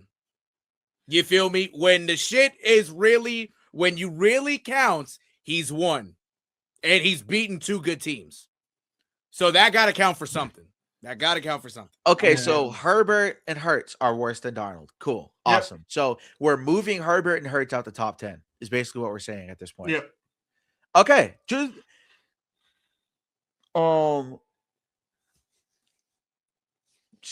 Bryce Young. I don't know. Yeah, for right now. Yeah, for right, right now. now. Right now, no. Yeah. Okay. Cam Ward. Yeah, I would put Cam Ward more talented in terms of talent. Like, Yeah. yeah. Lamar Jackson, Aaron Rodgers. Age, but yeah. Age. But really, realistically, besides the age, yeah, like right now, Aaron Rodgers is old as shit. Like, he can't. Yeah. Tua. I'm trying to think. Kyler Murray. Yeah. Okay. Trevor With that being Lawrence. said, Yeah. By the way, no, real quick, that's not even. Trevor Lawrence. I'm not raising my hand for that. I'm not raising. I'm not either. I'm not either. Yeah. So we have Joe Burrow, Josh Allen, Lamar Jackson, Trevor Lawrence, Drake May, Matthew Stafford, Mahomes. Oh yeah, Patrick Mahomes. He's We hurt. haven't named Goff either. Oh, Jared Goff's worse than him. Oh yeah. Do we name Caleb Williams? You put Tyler. Put Jacob back down. No, I can't lie. I gotta be consistent. Yeah, he's worse than Sam Darnold. Okay, fair enough. Yeah, I gotta be consistent. I gotta be consistent just because the fact that it's the fact that he also did have a better regular season than Caleb Williams this year. Yeah, no. He did. So I would just have to say I would have to say take right out, and he's in the Super Bowl. No one expected the Seahawks to even be anywhere remotely close to where they're at, and he's a big reason. That's the only reason why I posed this question, because I think we really need to reevaluate where he's going. So we got 7. Mm-hmm. We didn't pick Herbert.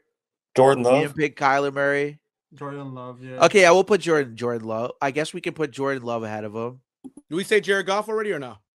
No, worse. Actually, I can't do that. Because Jordan Love just lost to fucking Caleb Williams, so I can't do that. Yeah, they'll make it consistent. Yeah. Ooh, it's getting tough. It's getting tough to think now. I don't know. If Wait, did we say CJ Stroud? Even though CJ Stroud ain't CJ Stroud. Yeah, he's not. CJ Stroud's not better than him. Oh yeah, exactly. CJ Stroud, Purdy. He's better than Baker. Bo Nix. He's better than Bo Nix. Brock Purdy. I'll give Brock Purdy. That's the only one. Yeah. That's the only one because he's been to an NFC Championship game. Right. That's the only one. But if you're thinking right, he's definitely a top 10 right now. That's for sure. I'll give him a top 10. I think he's 9th. I'm glad I was gonna say 9th. Yes. Yeah. Right now, at this moment, based off of after this season, and then you take everything before this season into account on top of this season, he's 9th. Yeah. For sure. Because there's guys in there that have been slated to, this is the year they're supposed to do it and haven't done it. And this is the year he wasn't supposed to do it and did it. So it's kind of I think he is the 9th best quarterback in the NFL right now, dude. Right. And the guy who I haven't named either is Dak. Oh yeah, forgot about Dak. Yeah, he's better than Dak Prescott. You'll never catch me saying anything positive about the Cowboys ever. No, Dak Prescott sucks. Prescott sucks. Who is Michael Vick the 10th quarterback? Top 10?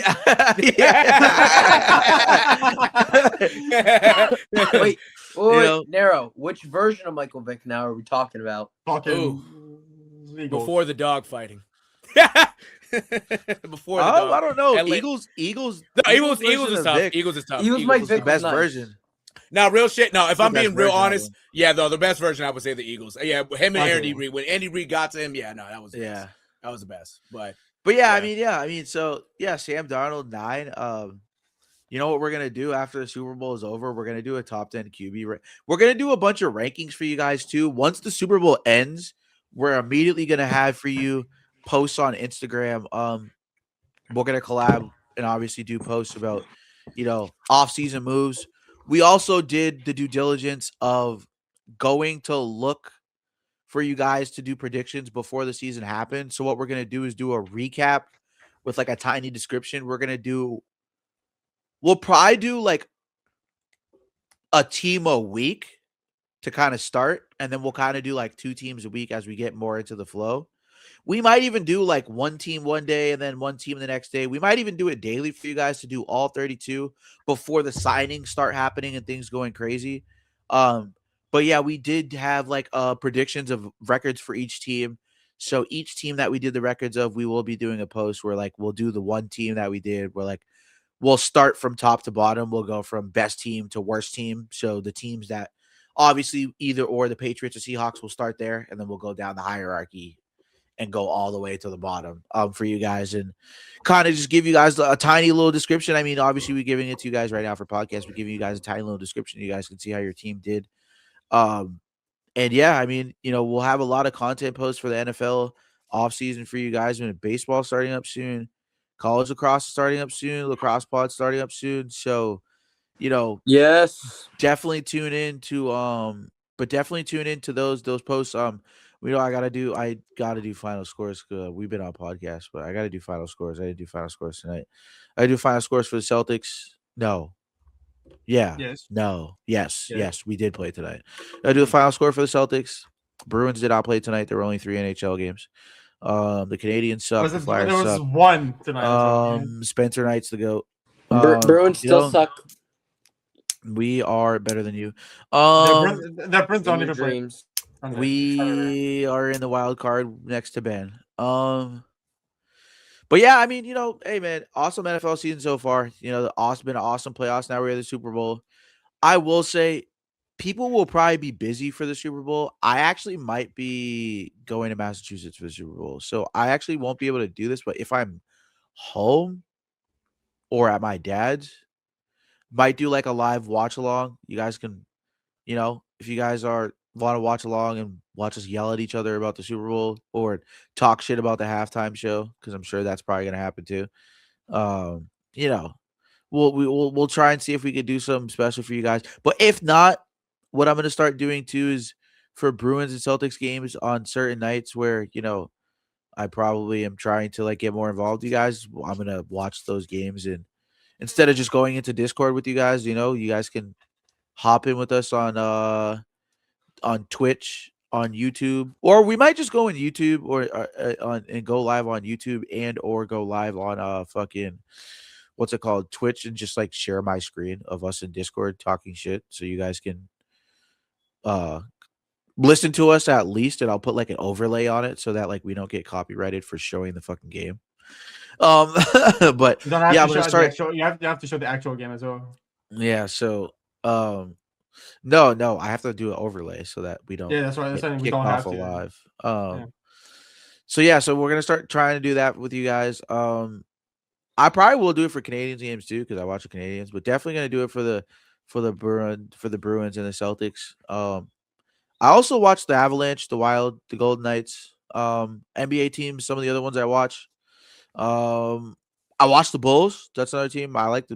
Oddly enough, like they have a good young team and they have some players I like. I've always liked Kobe White. I thought he was pretty good. I like Matas Buzelis. Buzelis is nice. I think he's definitely one of the next good European players that's going to stick around for a while. I watch the Nuggets. Love the Nuggets. I was about to say real quick, Mark, it's even funnier that he's a European player, but he was born in Chicago. That's the funny part about it. Yeah.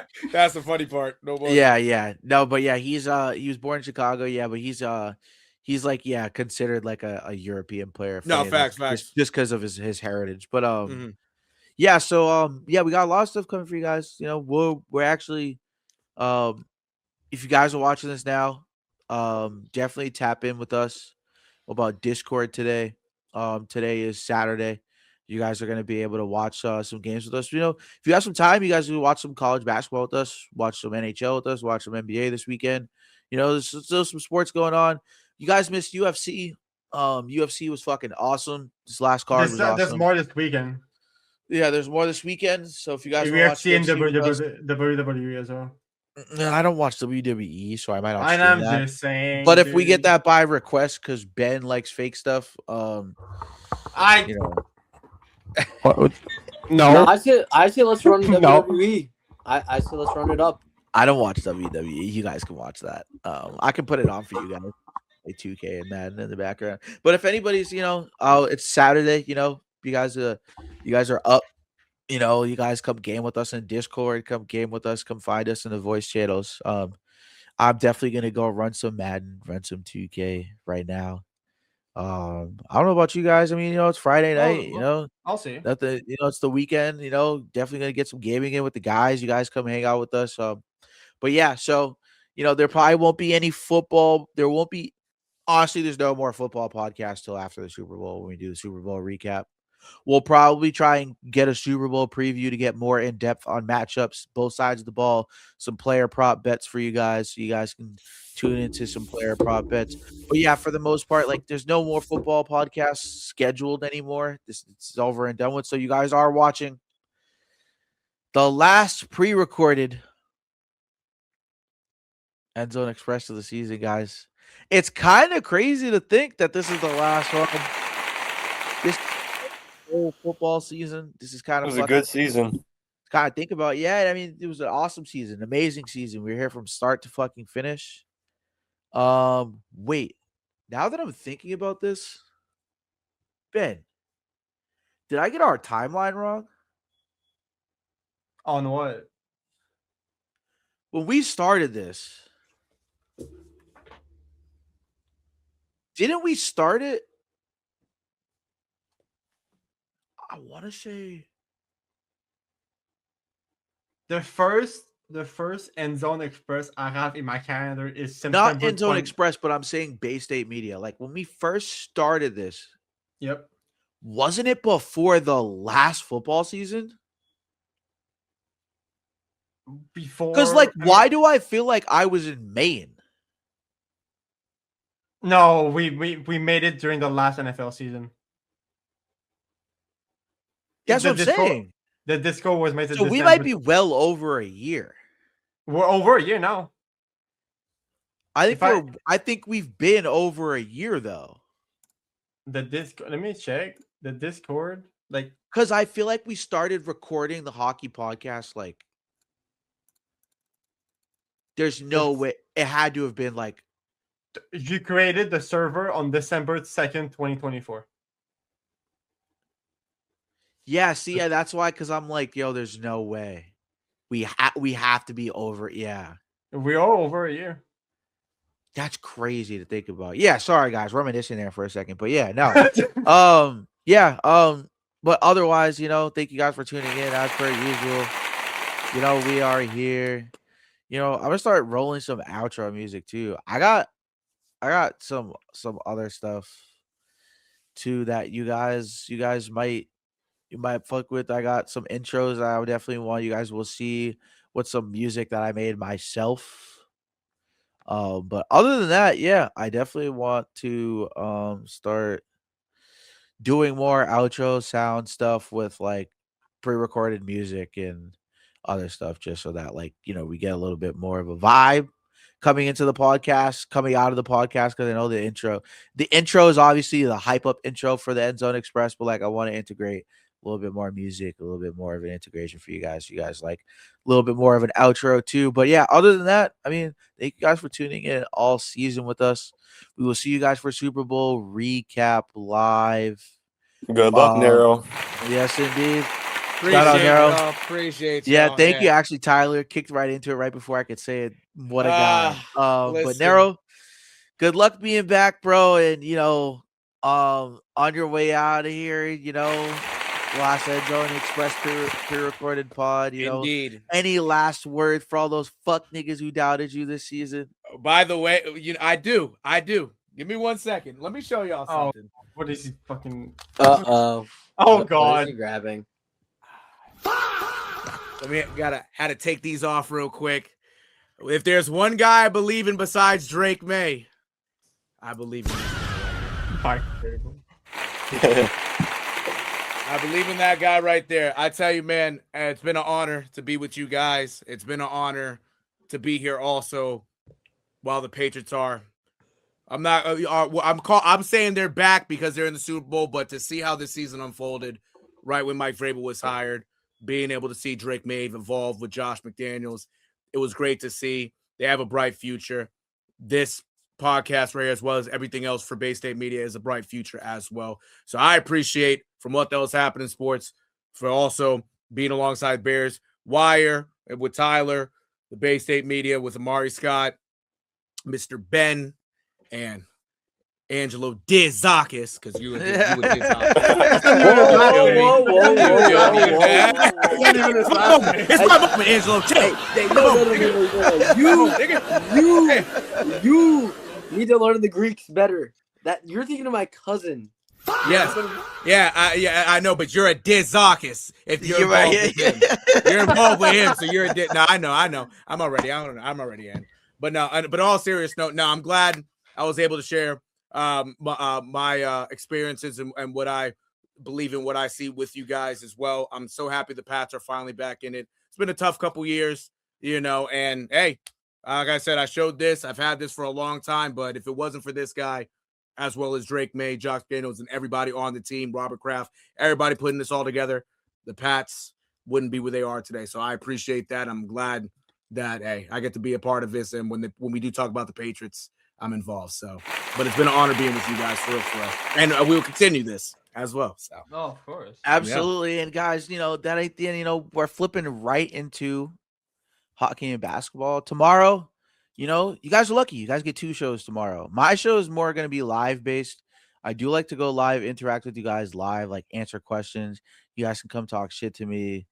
It's going to be, I'll probably be on there a lot of the times myself, but I'll probably have like one other person on there, kind of how Nero does his. Like, you guys will see Nero, you guys will see Tyler, you'll see Ben, you'll see Angelo. If I'm on there talking about lacrosse, you guys will see Angelo for a segment. If I'm on there talking about the Canadians, you'll see Ben on for a quick segment. When I'm doing full on Celtics and Bruins, and Red Sox, you'll see Nero on there. And then, Tyler, when I'm doing Bear stuff too, or whatever the case may be, or just doing like Caleb Williams stuff, like, or Bulls stuff, come on. Like, my show is going to be no boundaries. You guys can talk about anything on my personal show. So we kind of want to expand Bay State Media a little bit to kind of reach out to other communities to kind of get you guys involved more in the sports world, because sports it's synonymous with a lot of stuff. So we kind of want to branch out and make sure we get you guys on board with us. Also, the website will be up soon.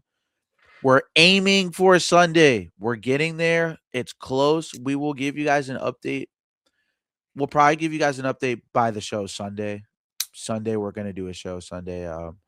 Probably going to do a basketball show. Celtics play in the afternoon, so we'll probably just get right into the Celtics right after they play in the afternoon. I'll probably just get right into the live. But you guys are going to be able to see me on there. If you want to join, obviously you're more than welcome. But I will be talking about the Celtics.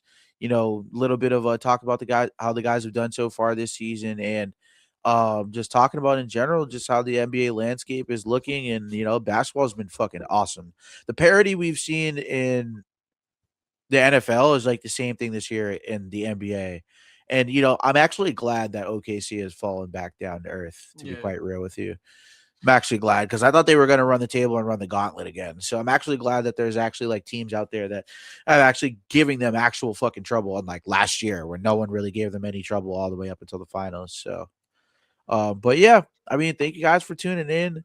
One more time before we go, just so you guys know, in case you somehow came in at the end or something, this will be the last pre-recorded End Zone Express of the season.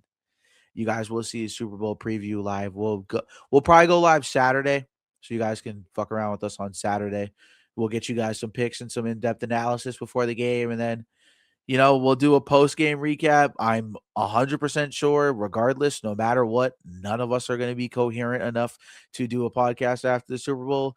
So I 100% will tell you, stay tuned in. And if I say we, because I'm from Massachusetts, I apologize. Just for those who say, stay a Chiefs fan, get the fuck out of here. I will say, if the Patriots lose, you won't see us Monday. I will tell you that. If the Patriots lose, Nero and I are not going to want to talk to anyone on Monday. So you guys will probably see us and follow it. Yeah, we know. I'll call y'all. Don't worry. And we'll make sure to remind you how shit your team is. But it's all right. Don't worry. Wait till we dismantle both. Team. Angelo, you're an Eagles fan. You talk the most shit, but you're tied 1-1 with both my team and Nero's team in the Super Bowl. Yo, chill, bro. Chill. You're literally tied 1-1. and you had a quarterback that was throwing up during the game and caught on TV. So I don't want to hear type shit. Yeah, the craziest part is you had 2 chances to beat us. Yep. It's the craziest part.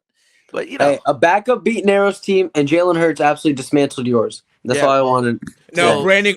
Brandon Graham is the one in my fault. Brandon Graham, it was Brandon Graham who solidified it.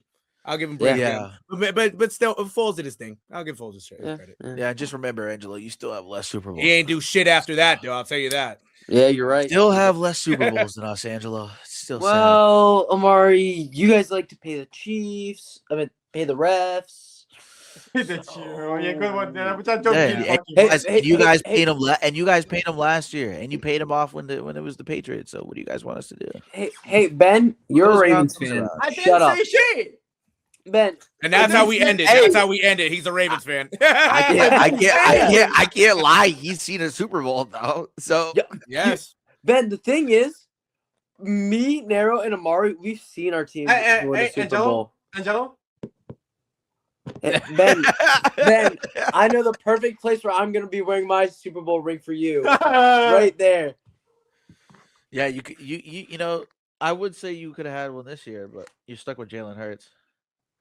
You may never see another one ever again. All right, bro. You know who I feel bad for the most when it comes to Super Bowls? I feel bad for the Bears. Yeah, I knew that was coming.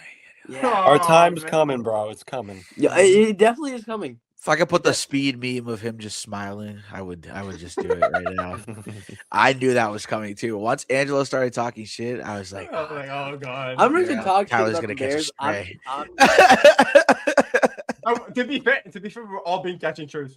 Hey, So- to be fair, in all fairness, they at least have been to the Super Bowl in his lifetime. Oh, they have. Yeah. In all fairness, at least in his lifetime, they've been to the Super Bowl. So They it's just had a not shitty that quarterback. bad. They just had a shitty quarterback. That was it. Yeah. They had everything else. They just had a shitty quarterback. Who was the quarterback that year? Rex Was it Grossman. Rex Grossman. I was gonna say it wasn't Jay Cutler. Yeah, no, it was Rex Grossman. Yeah, Rex Grossman, man. Unfortunately. The great 8. All right, you call it. Rex Grossman, The man. great 8. Yeah. The great 8, dude. Oh fuck. Yo. Yeah, let's end it because then I don't even want to think about that nigga Rex. Grossman Yo, right now. I'm over there. I know. I'm about to start talking. I'm so Yeah, sorry. I can't gotta even get do that it to back. Tyler. She just I'm pissed me sorry. off. I I can't just even got do pissed that. off for a second. No cap. Thank you guys for tuning in. For Tyler's sake, I got pissed off. I'm not gonna cap. We I look really at did. you guys. That was Appreciate bad. it. No Flip bullshit. side, you know, shout out the great 8 Rex Grossman dedicated All right, to you. Peace.